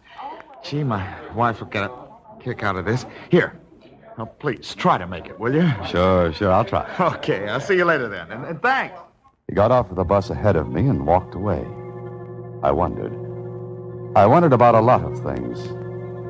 Trevor had been the only one of the original passengers who had taken the return bus with me. Yet, his ticket was punched for the first stop. If he'd wanted to keep track of me, he would have bought a ticket all the way through because he couldn't have known I'd get off. I decided to accept his invitation because, well, I had to find out sooner or later. And so that night, I stood on the doorstep outside Trevor's home. Inside, a radio was playing. I could hear people laughing, talking. I rang the doorbell and waited. Hey, Holiday, you did come. Oh, are you surprised? Oh, sure I am. You know how those invitations usually work out and nobody goes anyplace. Come on in and meet the gang. Oh, I'll be glad to. Look, old man, if those goons in there start chewing your head off with questions and you get bored, you just give me the high sign. We'll break it off, okay? Mr. Trevor, you have no idea how glad I am to be among people. Huh? What do you mean? Oh, nothing. Nothing at all. I just like people, that's all. I see. In here, Holiday. Surprised, Holiday? Your wife. And some guests, huh? I'll turn it off. That's an excellent record. It's used for sound effects and radio, I believe. Open that door. No, not yet. Sit down, Holiday. Trevor, listen to me. You're a fool even to try to get away with this. Oh, I've gotten away with it before. 5 times, to be exact. Now, don't force me to shoot you yet. Sit down. 5 times? Yes. But this one is the most exciting. Sit down, Holiday. That's better. Now, I must say that bus trick of yours was very clever, Holiday. But my trick was a little more so. You actually bought a ticket as far as the first stop. Of course. If you'd gone on, it would have been a simple matter for me to pay the difference in fare. But you are clever. Trevor, listen to me. You're not well. Now, let's stop this nonsense right now. Not well. I'm well, all right. The rest of the world is made up of fools and idiots. But I like you, Holiday. So much so that I'm going to give you a chance. Chance? What kind of a chance? You sit at one end of that long table. I'll sit at the other. Go ahead. Now what? Now, neither of us can reach the other. I have 2 guns here. One for you and one for me. You're going to give me a gun? Exactly. Did you ever hear of Russian roulette? I see you have. I'll put 1 bullet in each gun. 1 and only 1. I'll spin the cylinders on each revolver so that neither of us knows in which chamber the bullet is. Now, the bullet in your gun may be in the chamber under the hammer. Or it may not. The same for mine. Here, cash. Trevor, for the last time, let me out of here. No! You play the game. Point the gun at me, Holiday, as I point mine at you. So, if your bullet is under the hammer, you'll kill me. If mine is under the hammer... Ready? Squeeze the trigger, Holiday, because I'm going to. Trevor, stop it. I'm rather tired, Holiday. This may be the end. When I count 3. 1, 2, 3. We're both lucky. All right. Once more. There was one long chance. To my right was the only light in the room, a student lamp on a small 2. table. I waited until Trevor counted to 3, then dived for the lamp. What? It was dark. I heard Trevor move, and then... Holiday! Holiday! Stay where you are, Trevor. Don't try to get out the door, Holiday. I know exactly where it is. Now fire. I've got a bullet, too. Have you? You think I'm a fool? You've got a fake in your gun. You try it. Oh, this is more exciting than I ever imagined it would be. Holiday, you may as well take it now, because you'll never get out alive. Go ahead, fire at me. When do you think you'll get the loaded chamber, Trevor? I'm going to kill you. I must kill you. The next chamber's the one, Trevor, and you'd better hit me. I'll wait. I'll wait until I can see you. Will you? Then you'll have to wait until morning. By that time, I'll be missed, and my secretary knows where I've gone. Then they'll come here, Trevor. They'll come here and take you away. No. They'll put you where you'll get better because you're sick, Trevor, very sick. No. Think of it, Trevor. Long nights and days where you Shut can't up. get out. Shut up. Long nights and days. They'll come for you, Trevor.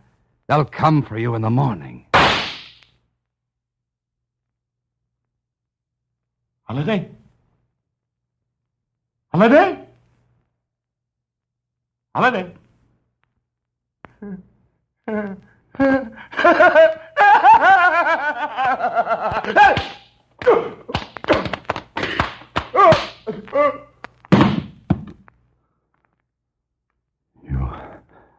You poor devil.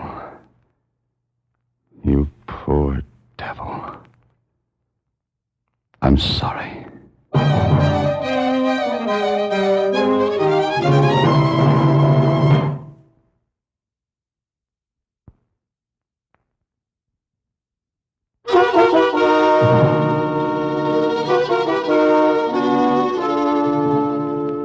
And you were locked up in that dark room with him. Yeah, Susie. It wasn't nice. But now he's locked up, where he can't harm anyone or himself. You know what, Mr. Holliday? You need a nice long rest. Oh, say it again, Susie. Say it again. You sure do. Why don't you take a nice bus ride someplace? But... Good night, Susie. Next week, same time, through the courtesy of Paramount Pictures, Alan Ladd stars as Dan Holliday in Box 13. Box 13 is directed by Richard Sandville, with this week's original story by Russell Hughes. Original music is composed and conducted by Rudy Schrager. Part of Susie is played by Sylvia Picker, and production is supervised by Vern Karstensen. Box 13 is a Mayfair production from Hollywood.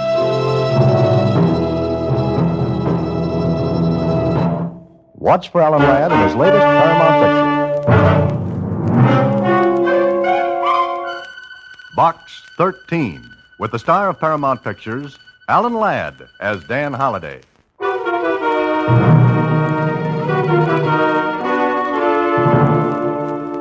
Box 13, care of Star Times. I'm a betting agent in my state where betting agents are legal.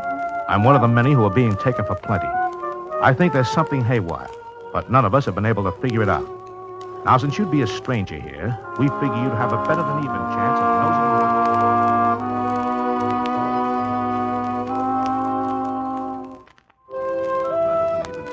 nosing around and finding out how we're getting clipped. If you do, we'll pay. If you don't, maybe you'll have yourself an adventure anyway. My name is Bert Hendricks. Look me up at 6729 Sierra Way. Enclosed is enough money to take care of immediate expenses. Have a look, huh? Yeah, I had a look all right. Right into the muzzle of a nasty .25 automatic.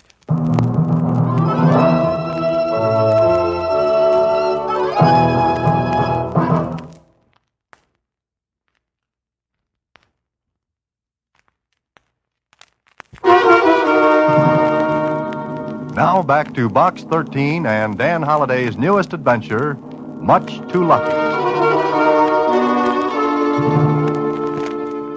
Are you going to be going long, Mr. Holliday? Well, I don't know, Susie. That all depends. On what? On what happens. Oh, what could happen?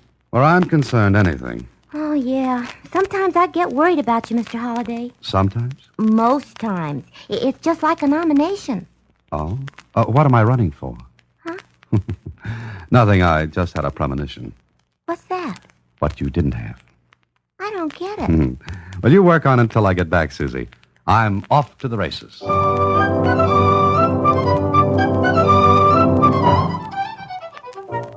plane trip was quick and pleasant. And 8 hours after I said goodbye to Susie, I was talking with Bert Hendricks, a big, nice-looking fellow, but with a worried look on his face. After we had introduced ourselves, Hendricks let me know what was putting the wrinkles between his eyes. Oh, it's got us roped and tied like a Christmas package, Dan. Oh? How much are you losing? Plenty. Runs into 4 or 5 figures every week. Maybe somebody's being lucky. To be that lucky, a guy'd have to be born with a silver horseshoe in his mouth. Look, yesterday I paid off on a long shot at 40 to 1. The clip ran to the tune of 20,000. And that, as they say in books, is sugar with a capital S. It'd buy a lot of coffee. Anyway, we figure we're getting it the wrong way. Clip, bamboozled. Well, why don't you go to the police? With what? Troubles? That's not the answer. Have you tried to find out? Are you kidding? We ran ourselves into a lather trying to catch the angle. No dice. Dan, somebody in this town's plenty smart. Smart enough to know our boys. And that brings me in. That's right. You're a stranger. They won't take a second look at you. I caught your ad in the Star-Times and played the bet. Well, here you are. With nothing to do. How much do you want? Well, believe it or not, Bert, I do this for nothing. Yeah, I heard you say that before, but I don't get your dodge. My what? Your gimmage, dodge, racket, angle. Oh. Well, I figure if the plot's good enough, I can use it in the story. Okay, but no dough? I'll tell you what, Bert. If I figure this, will you turn over what you'd give me to any charity I name? Here's a blank check. Fill in the amount, I'll sign it. But try to catch the capers that are putting the shellac on us. With nothing to start on, I've got a job. They're smart, plenty smart. What they win is over and beyond the run of luck or chance. Any ideas? Yeah? One. Oh, what's that? They got a guy with a crystal ball. That the best you can do? Come on in the wire room with me. See if we can catch anything. Well, up front? This way. And we're getting ready now for the third race of the day. We've got a radio back here, broadcasting direct from the track. Comes over a local station. Oh, and where are the bets placed? Right here, or by phone. I see. And you take bets up until the time the horses are at the post. That's right. But once the race starts, no more bets. Listen to the race. Now he's in place. We're ready. And they're off. Hiya, Bert. Hi, Billy. How's it going? Somebody called up and got a century on party line. Oh, the 20 to 1 shot? That's right. Oh, Billy, this is a friend of mine, Dan Holliday. Hiya. Hello, Billy. If party line wins, Bert, it's the fourth long shot this week that's paid off. Yeah, I know. And each one was bet on, is that it? But heavy. I still say there's one of them guys that's doing it by telepathy. Listen. At the half, it's mine, owned by half a length over Cantilever. Rocket is third and falling back with Old Joe as Party Line still swings wide and moves up on the outside. Coming into the turn now with mine owned by a head over Cantilever and moving up fast on the outside is Party Line in third. There he comes. Who made that bet on Party Line? Mike took the call. Okay. Get me to the name of the guy who made the bet. Sure. Right away, Bert. Listen to that. Mine owned and Party Line. It's mine owned by a half over Party Line, and it's a driving finish with mine owned in front by a nose. Party Line getting up the whip and moving up, and across the finish. It's Party Line by a head over mine owned. Oh, 20 to 1. And $100 at 20 to 1. Don't say it. Don't say it. Come on. Let's go back to my office. Oh, Dan, I don't get it. How can they pick long shots like that? Is it only long shots? No, not always. Sometimes it's the favorite, but it's always a winner. And I say no guy can pick a winner every race, especially every long shot. Come in. Want to know who placed that 100 on party line, Bert? Yeah. Here's the tab. Oh, her again. She's awful lucky. Yeah, too lucky. Who is it? Name's Vaughn. Terry Vaughn. Singer at one of the clubs here. She's done this before, huh? Yeah, she's done it before. 20 grand today, 5 last week. Why doesn't she retire and leave here? Well, she can. Look, Dan, we've got this betting narrowed down to about 20 people. 20? Yep. The most consistent winners. They never lose. Oh, a ring, is that it? That's right. But not one of them is ever at the track. You mean they just don't go? That's right, never. I don't get it. Neither do we. Oh, Billy. Yeah? This call from Terry Vaughn came in just before the horses were at the post, huh? Sure. We'd take bets up to the break. What are you thinking about, Dan? I was just wondering if there was any way of getting advance information on a race. You kidding? Not a chance. This is a business with us. Legitimate. On the level. We know every angle and dodge.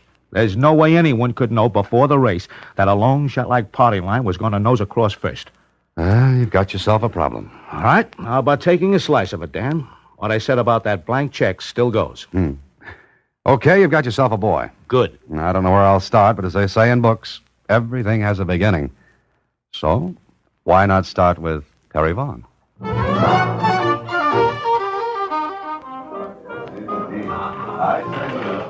Waiter. Oh, waiter. Oh, yes, sir? I wonder if you'd deliver this note for me. Certainly, sir. Where to? Miss Terry Vaughn. I'll see about it, sir. Will this make you see any better? Oh, yes, sir. Thank you, sir. Oh, and tell Miss Vaughn I'm a journalist.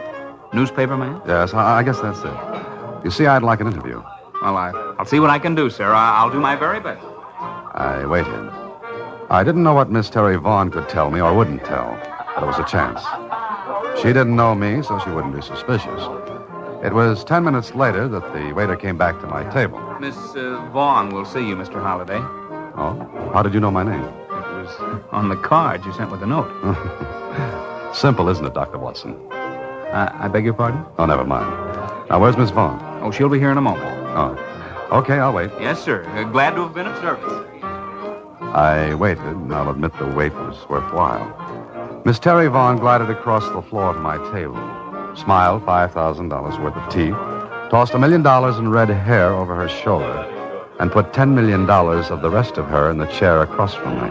You're Mr. Holliday. You're Miss Vaughn. Mm-hmm. Your note said you wanted to interview me. That's right. Well, I'm flattered. I imagine that's a fairly common situation with you. What paper are you with, Mr. Holliday? I have a connection with the Star-Times. Oh, you're a big city boy. I didn't know it showed. Why do you want to interview me? Oh, lots of reasons, Miss Vaughn. Name one. Well, I heard you were very lucky today. Lucky? How? Or do you win $20,000 every day? What does this have to do with an interview? Well, it's human interest stuff, Miss Vaughn. Very human and very interesting. I see. But why pick on my lucky streak? Because it was so lucky. Oh, I've always been lucky. I can understand that. Oh, how did you happen to pick party line today? I like long shots. Always? When I feel lucky. Do you ever lose? Sometimes. Why? Oh, I'm just asking. Mr. Holliday, this is a peculiar interview. Oh, I don't think so. Just pleasant. What paper did you say you were with? The Star-Times.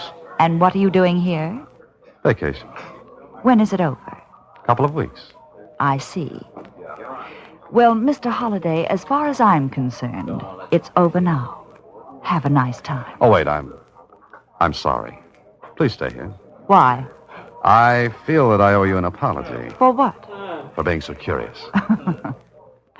All right. We'll forget it. Let's do. Let's forget all about $20,000, long shots, and lucky streaks.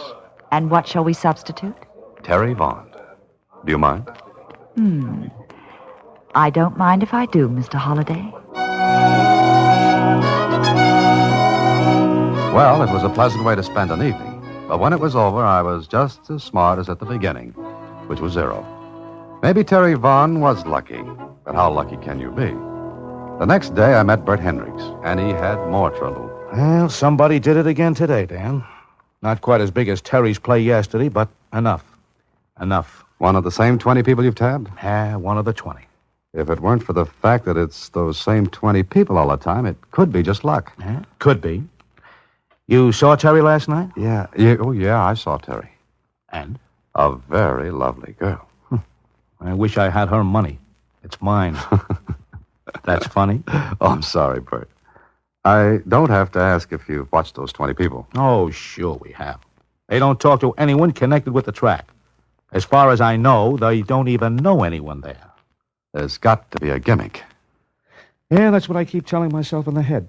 Look, Bert, let's try to figure it out logically. You say every one of those bets is placed just before the race is run. That's right. And each of those 20 people picks a winner. Yeah.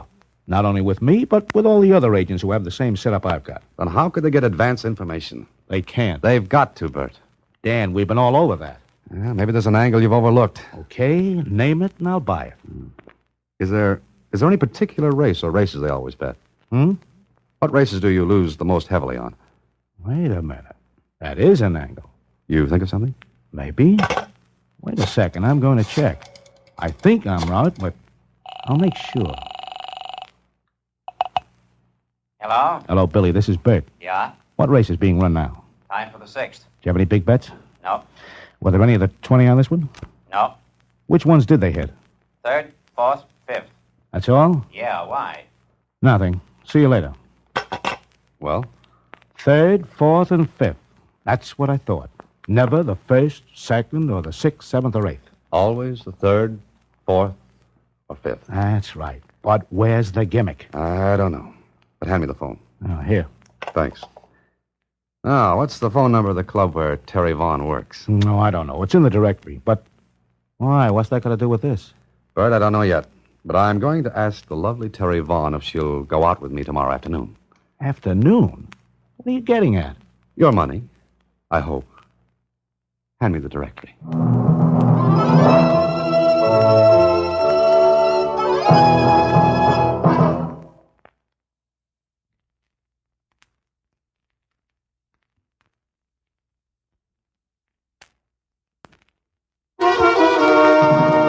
And now back to Much Too Lucky, another Box 13 adventure with Alan Ladd as Dan Holliday.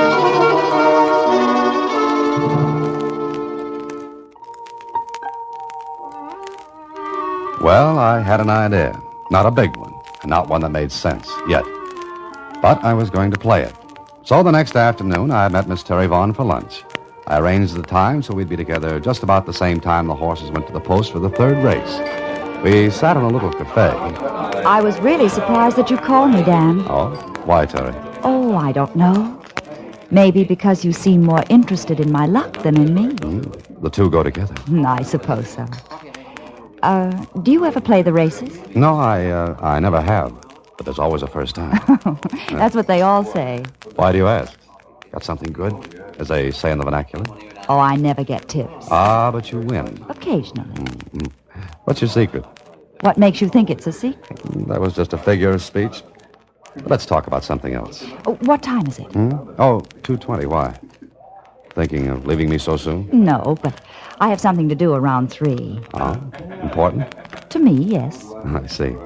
Well, shall we take a walk? Yes, I'd like to. Okay, that's it.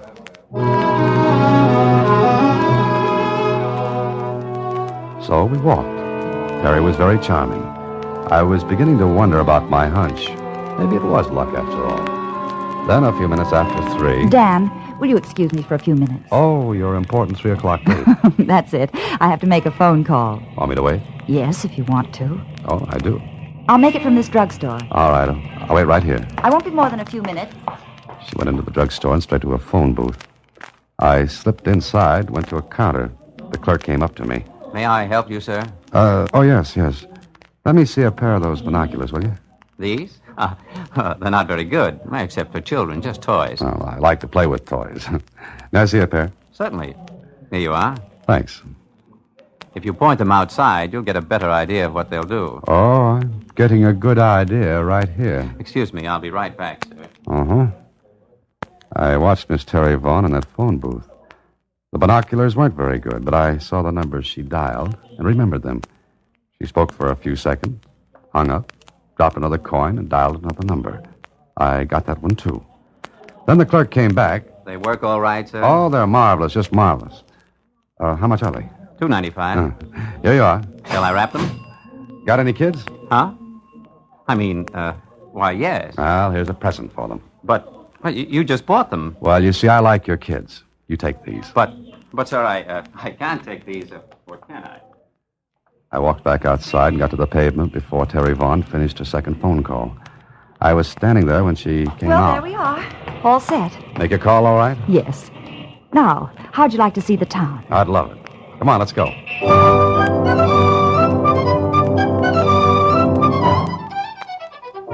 We spent a pleasant afternoon, but my mind wasn't on my work. I was trying to keep those phone numbers straight in my head. Then Terry had to go to the club for rehearsal.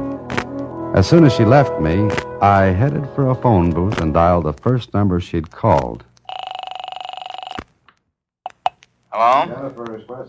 Hello, Bill? Bill? What number do you want? Is Bill there? There's no Bill here. I'm sorry. You're sure there's no Bill there? You got a wrong number, bud. Wrong number, huh? Maybe not. I dialed the second number she'd called. Hello? Hello, who's this? Hendricks. Who's that? Hendricks. This is Holiday. What's up?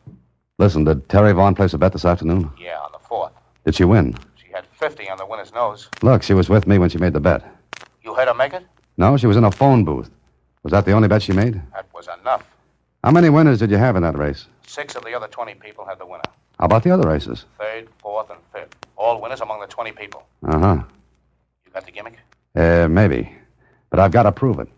Listen, just sit tight, Bert. Don't open your mouth, don't let out a peep, and above all, don't try to see me. But, Dan, if you know anything, please. I don't know whether I know anything or not, but I'll find out tomorrow at the track.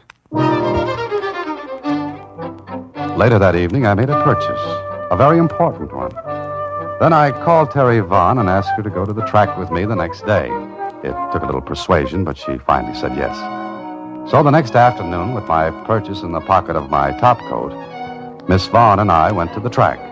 And up in the stands... Do you know, Dan, this is the first time I've been here this season. Oh, I thought you liked racing. Oh, I do, but, well, being at the track makes me nervous. Nervous? Why? Oh, no reason at all. Ah. Which horse do you like in this race? Oh, I'm not going to bet. Oh, now, with your luck? I don't want to force it. I see. Well, I don't blame you. Why don't you go ahead and bet? All right, you pick a horse for me. Think my luck will rub off on you? Could be. Go ahead. Pick one. Well, let's see. How does this one sound? Bright Angel.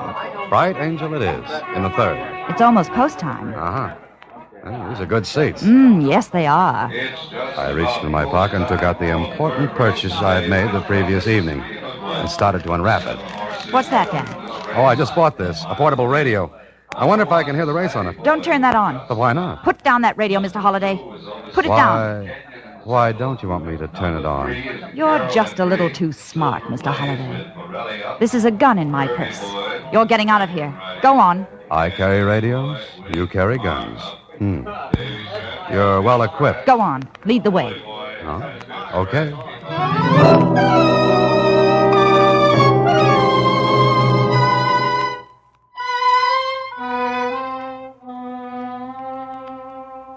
She was as cool as an Arctic winter, and she handled the gun nicely, kept it in the small of my back under her handbag. Somehow I knew she'd use it if she had to.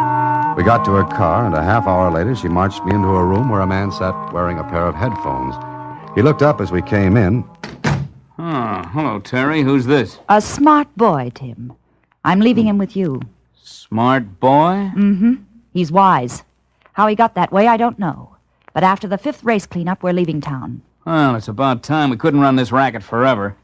You know, Mr. Holliday, you're lucky you didn't come along sooner. Yes, I know. Before you made your take. That's right. How did you figure it? Through a .295 pair of binoculars. I saw the numbers you dialed yesterday. Oh, you should be with us. Let's see. That thing there is a wire recorder.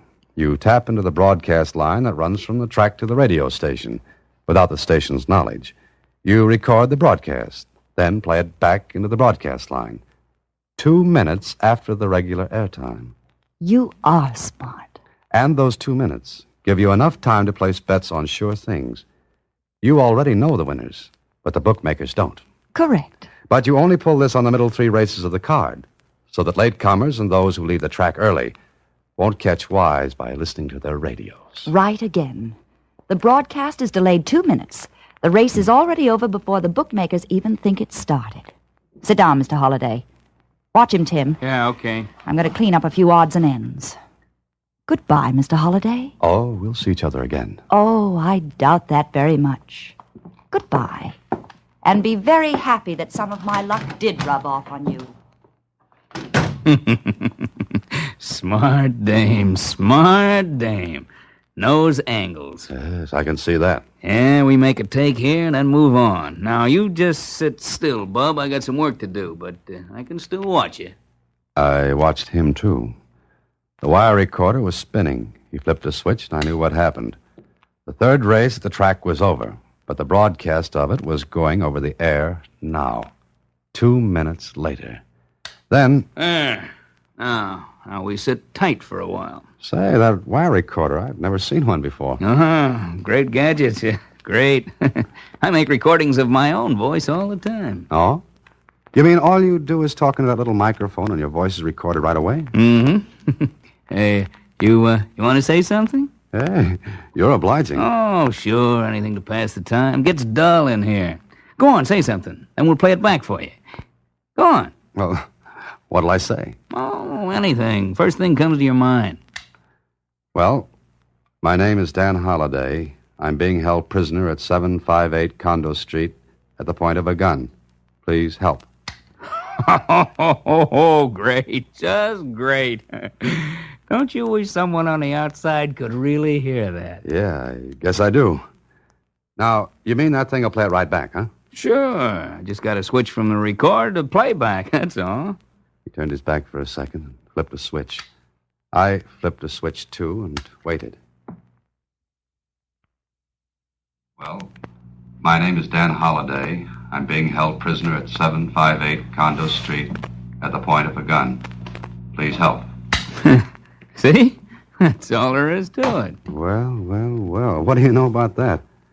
Isn't science wonderful? Yeah, sure is.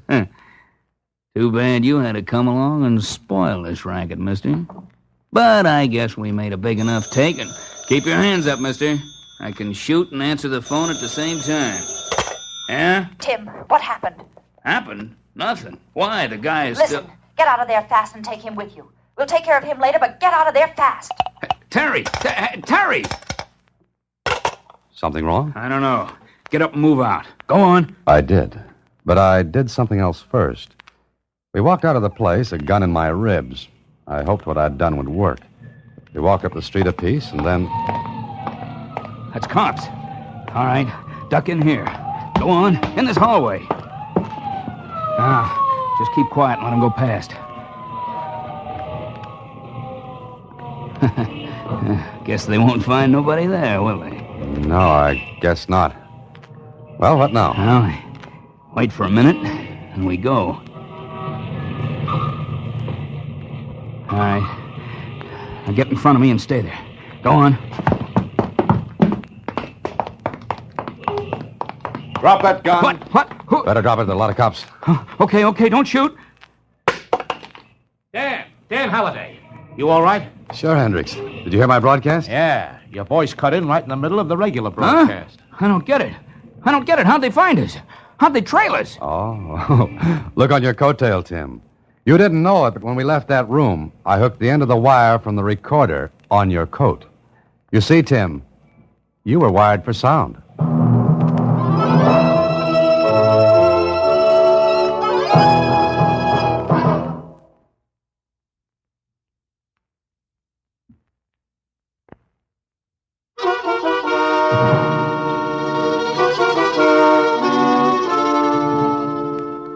Gee, that sure was a clever idea they had, Mr. Holliday. Uh-huh. And you were clever, too. That wire left a trail right to you and that man. Yeah, he was wired for sound, Susie. Uh-huh.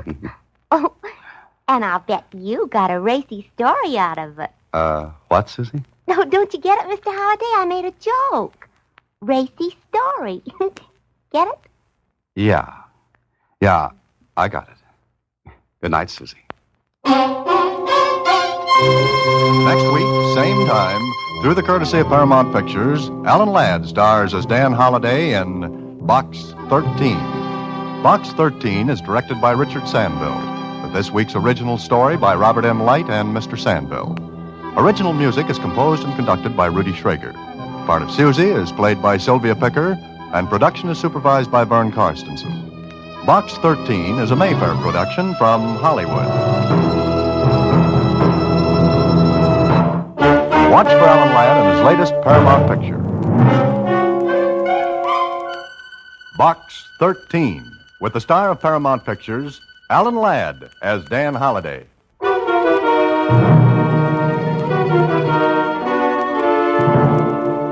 William.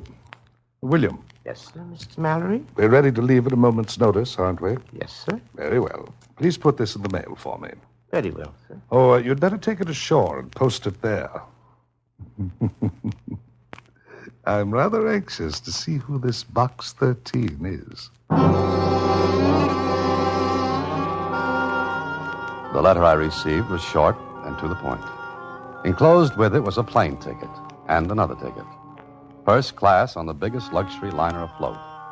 And the letter read, be at the end of Pier 9 tomorrow night at 8. Please be prompt. That was all. A command, not a request. When I received it, I wondered who'd written it. Well, I found out.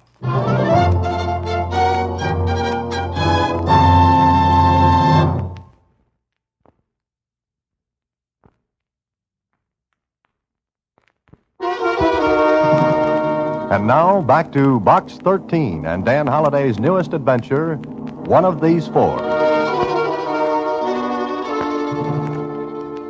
But, Mr. Holliday, do you want to go on another trip? Oh, not if I can help it, Susie. But someone paid for these tickets. First class on the biggest liner afloat. And no name or address. You can't send it back. But I can bring it back. You mean you're going to Pier 9 tonight? Like it says here, Susie, I'm going to Pier 9 tonight.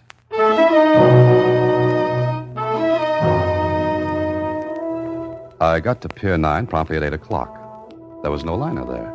There was nothing but a cold fog that penetrated to my skin and made me shiver in the dim, hazy light from a half-hearted street lamp a block away. I looked at my watch. It was exactly 8. Are you Mr. Holliday? Yes, I'm Dan Holliday. Do you have the letter that was sent to you? Huh? Who are you? My name is William, sir. I'm a steward. Steward? On what ship? If you'll be so good as to show me the letter, Mr. Holliday, we can talk later, if you please. Okay. Here you are. Very good, sir. If you'll come with me. Where? There's a boat waiting, sir, to take you out to the yacht. Yacht? What yacht? Look, what about this ticket? That will be explained later, Mr. Holliday. Now, will you come with me, sir? He stood there waiting for me to follow him. I wondered whether to or not. Well, I'd advertised for adventures, and who blames whom in a case like this? Then... You coming, sir? I think you've talked me into it. Okay, William, lead the way.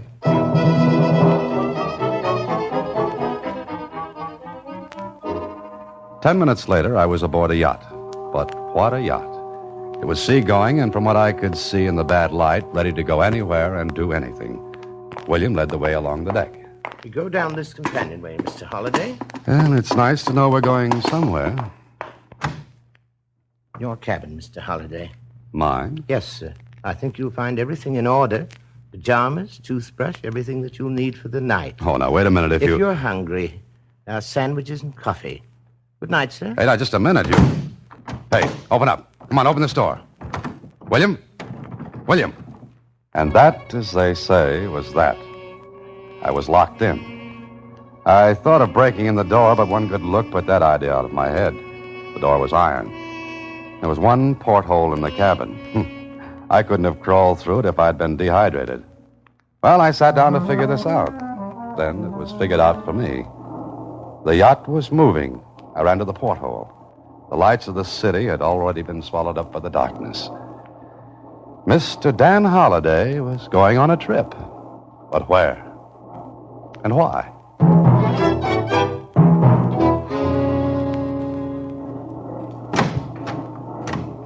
Mr. Holliday. Surprise, funny man. I always hide behind doors that people lock on me. Now talk. My arm, sir, it breaks easily. I'm glad to hear that. Now come on, talk. This will do you no good, Mr. Holliday. We've been underway all night. Maybe you're right. Oh, thank you, sir. I hope you slept well. Oh, sure. Now, what's all this about? Breakfast is being served in the main dining salon, sir. I get great answers to my questions. You'll soon find out, sir. Now, if you please. Go ahead, I'll follow. As you wish, sir. Down this way, Mr. Holliday. I followed him down the passage, then into the dining salon. And there, seated around a table, were 2 men and a woman. They looked up as I entered, and one of the men spoke. Look here. Just what's the big idea? You talking to me? I certainly am. If I may have a word. Go ahead. All 4 of you are in the same position. You mean each of us was kidnapped? No, sir. Invited. Invited my foot. I was locked up in the cabin. So was I. And me, too. Well, well, well. And when do we learn why, William? As soon as Mr. Mallory wishes to tell you, sir. Now, breakfast is served. I shall lock the salon door. Well, I'll be... Wonder what the gag is. Oh, if it is a gag. We may as well get acquainted. My name is Holliday, Dan Holliday. I'm Stanley Waring. How do you do? I'm Philip Clayton. Hello. My name's Lansing, Catherine Lansing. Well, so we know as much as we did before. Well, we gotta get out of here. Obviously, this is some sort of insane joke. I wonder if it is Waring. Well, what person in his right mind would kidnap 4 people like this? What do you say, Clayton? Well, I don't know. Well, take a look out the porthole. We're obviously far at sea. How well can you swim? Well, maybe we could get to one of the lifeboats. I don't think so. Oh, why not? Something tells me the rest of the crew are like William, the steward. I don't think we'd be able to get to a boat even if we got out of this salon. I guess you're right, Holliday. Well, what do we do? Mr. Waring, I suggest we have breakfast. I think better on a full stomach.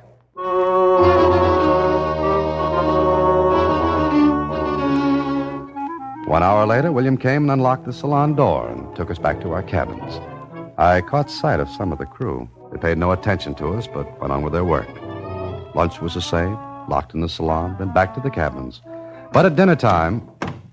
Good evening, Mr. Holliday. Hello, William. I see the dinner jacket fits you, sir. Very thoughtful of someone to provide the correct size. Dinner is being served, sir. Thank you. And will we be honored by Mr. Mallory's presence this evening? I can't say, Mr. Holliday. Perhaps. Say, William, where are we? I'm not a navigator, sir. I have no idea. There's still an ocean under us, isn't there? When I last looked, it was there, sir. Well, lead on, William. Thank you, sir.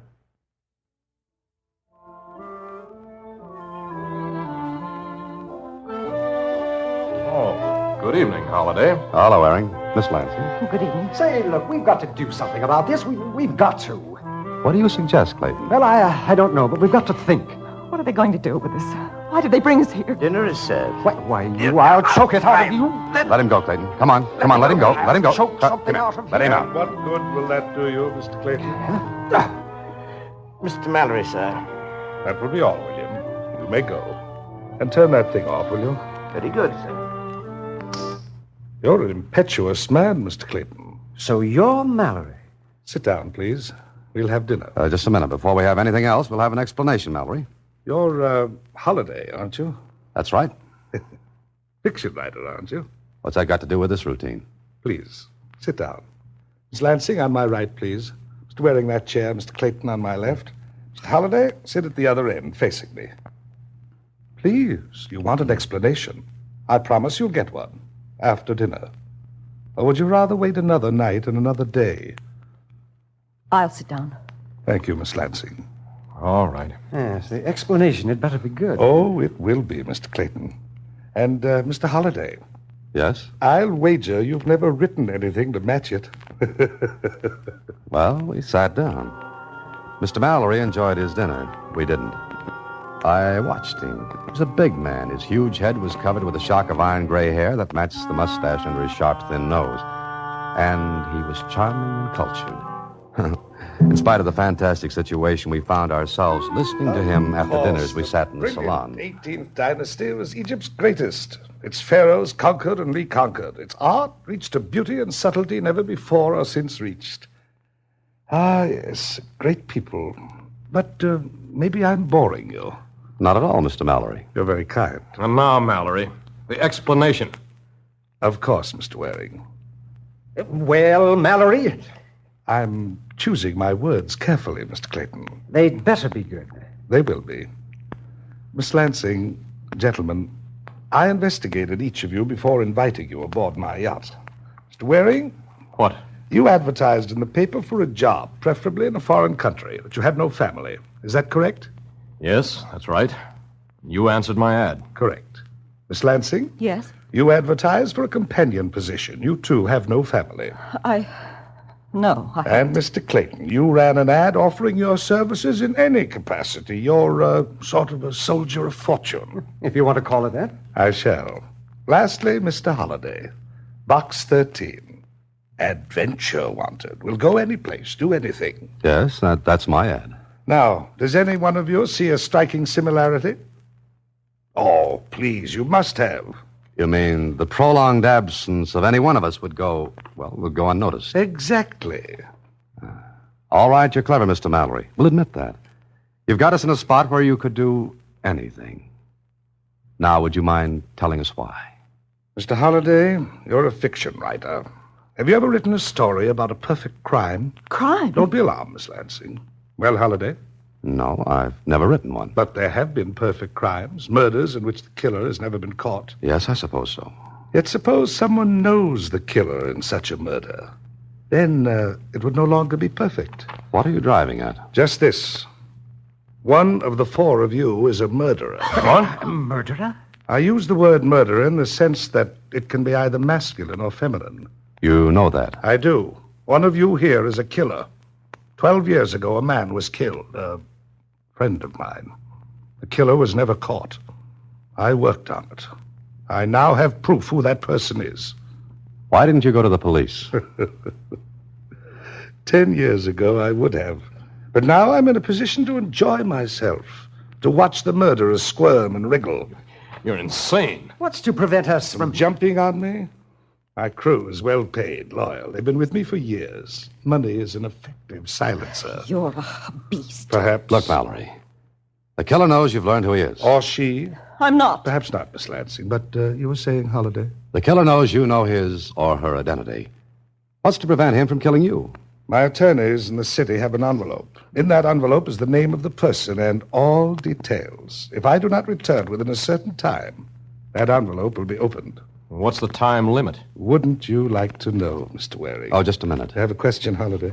Yes, I don't think you finished your explanation. I haven't. Here it is. In 3 days, we will dock at Havana. If by that time the killer's identity is not known to the other 3 of you, I will release all 4 of you. And the killer will go free? Yes. But if we do learn? I'm sure the killer will do all in his or her power to prevent that. How can we find that out? I will give clues. You will have to recognize them. I see. And if the killer realizes he's being trapped? Then he or she may kill to prevent that knowledge from getting out. And, Miss Lansing, gentlemen, I shall not lift a finger to prevent it. Do you think you can get away with this? Why, of course he can. You're very wrong, gentlemen. No one can prove you came aboard this yacht. No one knows. You'll stand by and see 3 people killed? The cleverest will survive. Now, here's your first clue. Are you ready? The Roman god, Janus. Janus? The Roman god? Yes. And now, good night. And may the cleverest among you live to see Havana.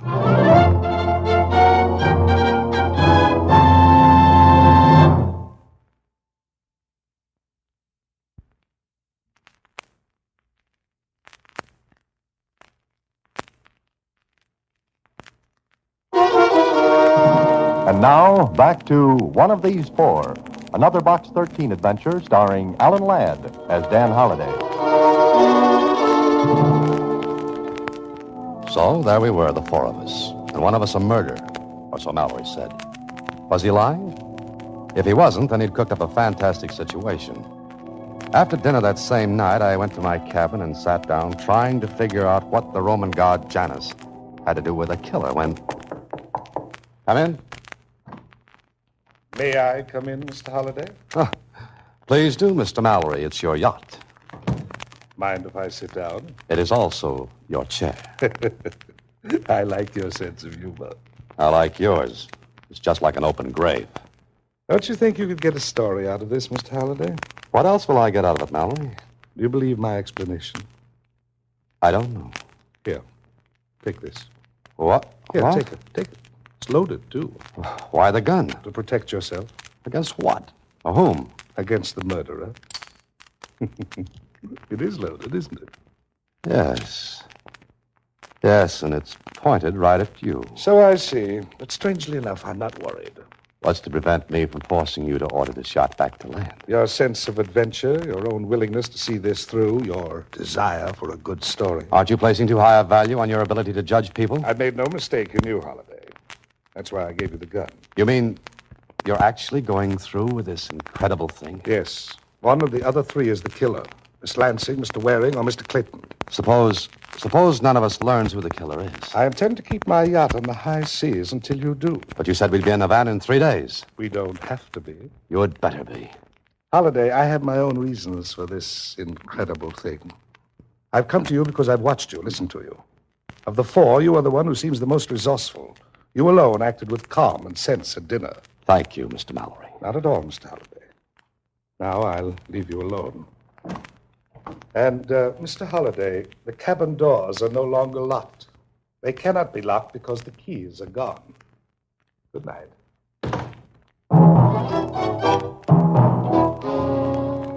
And that was that. Mallory's statement that the cabin doors were no longer locked meant that the killer, if there was one, could go and come freely. And whoever it was would be watching, waiting. Oh, Mallory was clever. He was safe because of that envelope with his attorneys. And the rest of us? Well, we'd have to do something to protect ourselves. It was midnight when I got up from the bed. I hadn't undressed. I'd kept my eyes on the door. Then I thought again about Janus. Janus, the Roman god. What kind of a clue was that? Well, I decided to find out. There were books in the main salon. Maybe I could learn something from them. I stepped into the passageway. It was dark. Not a light showing. I groped my way along the passage toward the main salon. I opened the door. Who's that? Mr. Holliday, is that you? Yes, what are you doing in here? Oh, I was afraid. I was in my cabin. I was afraid. I had to get out. It was so small, I felt as though I'd smother. But why did you come in here?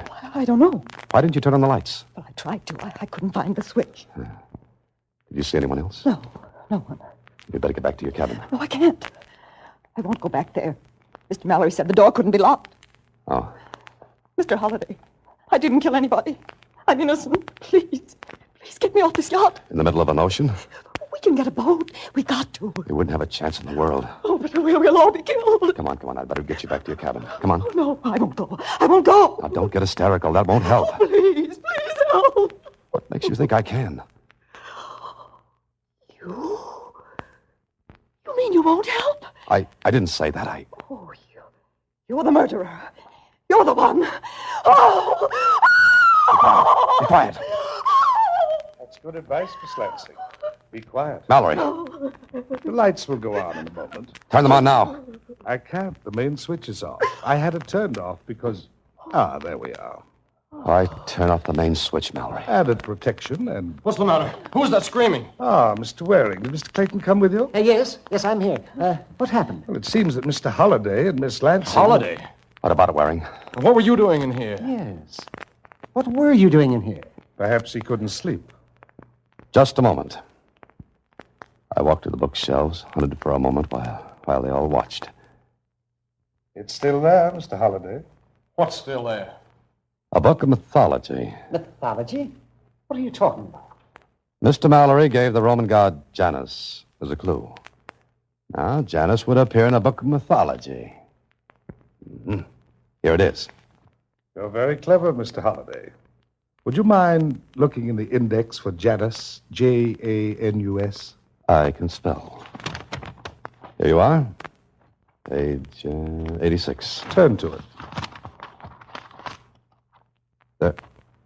There's no page 86. That's right. Someone tore it out of here. Exactly. And that's the only book of mythology on board. It's obvious the killer took it out to prevent the others from finding the clue. In other words, the killer knew that reading that page would give him away. Yes, provided the reader was sufficiently acute. But the killer forgot one thing. Yes, forgot what? He or she is the biggest clue of all. What do you mean by that? I mean, Mr. Waring, there's something about him or her that gives away the show and ties in with Janus. What is it, Mallory? Find that out and you'll have the person, Mr. Clayton. Look at one another and remember what I said. Good night.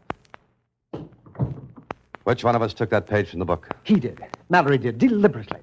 So he could go on with this preposterous game. I wonder. There was someone in here when I came in. You don't know who it was? No. I left the door open when I came in. I couldn't find the light switch. I think someone slipped out when I came in. And you, Holliday? You were here? Yes, I was. What of it? What do you think? What were you going to do here, Holliday? I came here to... He's turned off the lights again. I don't think that anyone should move. We'd better get back to our cabins. I don't like being in the dark with a killer. The next morning on deck, I saw Waring standing at the aft rail. I stopped because he looked around as though seeing if anyone were near. Then he raised his arm and threw something into the sea. I wondered what it might be. Then he turned quickly and came toward me. Oh, hello, Holiday. Hello, Waring. Nice day, isn't it? I hadn't noticed.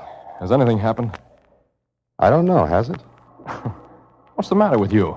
What did you throw overboard, Waring? Throw overboard? Me? Nothing. Look, Waring, we're all in this together. We've got to cooperate. One of us is a killer. I won't cooperate with anyone. Now, let me get past. All right. All right, go ahead. He left me standing there. I walked toward my cabin, down the passageway, and opened the door. Clayton. Holiday.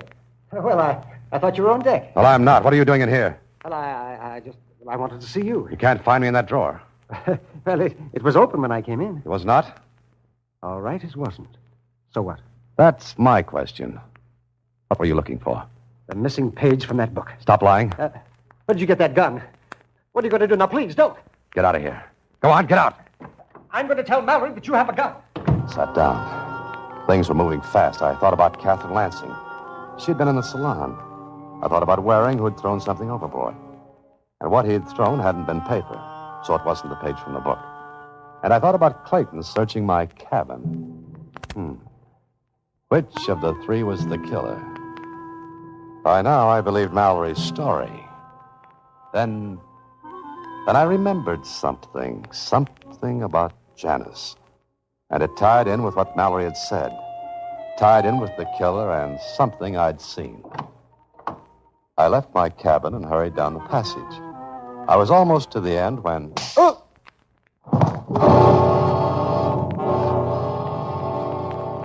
Feeling better, sir? Who hit me? We don't know, Holiday. Well, whoever hit me took the gun you gave me, Mallory. You, Mallory?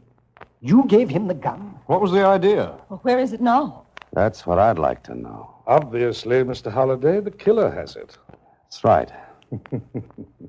This is going to be an interesting lunch. You may serve, William. Very good, sir. Mallory, I know who has that gun. Of course you do, Mr. Holiday. Who is it?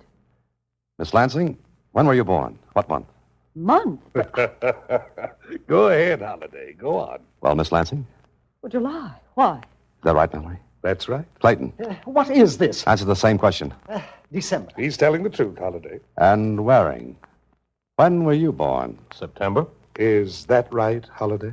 No, I don't think so. Waring, you were born in January, the month named after the Roman god Janus. Be careful, Holiday. What you threw overboard was a ring. A ring with a dark red stone.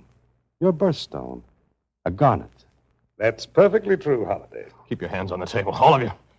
And thank you for this gun, Mr. Holiday. You are not welcome. What do you intend to do, Waring? Kill all of us? I'm not that stupid. You killed my brother. Yes, but I'm not going to Havana or anyplace else on this yacht. Now stay where you are. I'll shoot the first person who gets up from that table. And I'll shoot to kill. Clayton, William. No. Sit still. Let him go. Let him go? Yes, the crew has instructions to let anyone go. They won't see him take the lifeboat. They'll let him go. But he'll get away. I don't think so. He'll be picked up. You see, Miss Lansing, we haven't been many miles from shore. Now, shall we go on with our lunch?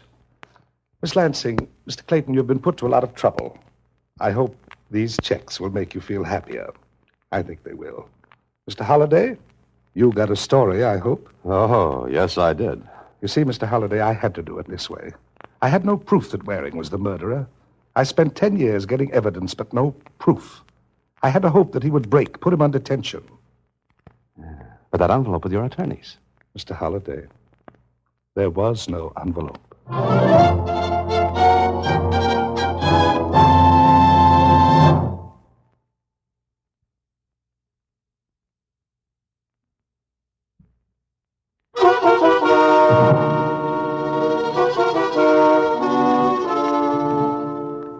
They picked up that Waring, huh? Yes.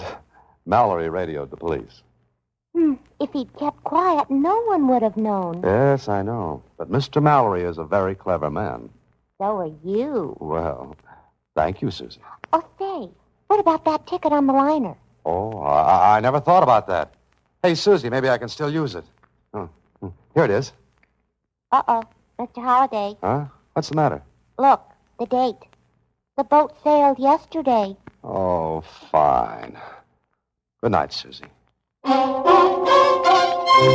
Next week, same time, through the courtesy of Paramount Pictures, Alan Ladd stars as Dan Holliday in Box 13. Box 13 is directed by Richard Sandville, with this week's original story by Russell Hughes. Original music is composed and conducted by Rudy Schrager. The part of Susie is played by Sylvia Picker, and production is supervised by Vern Karstensen. Box 13 is a Mayfair production from Hollywood.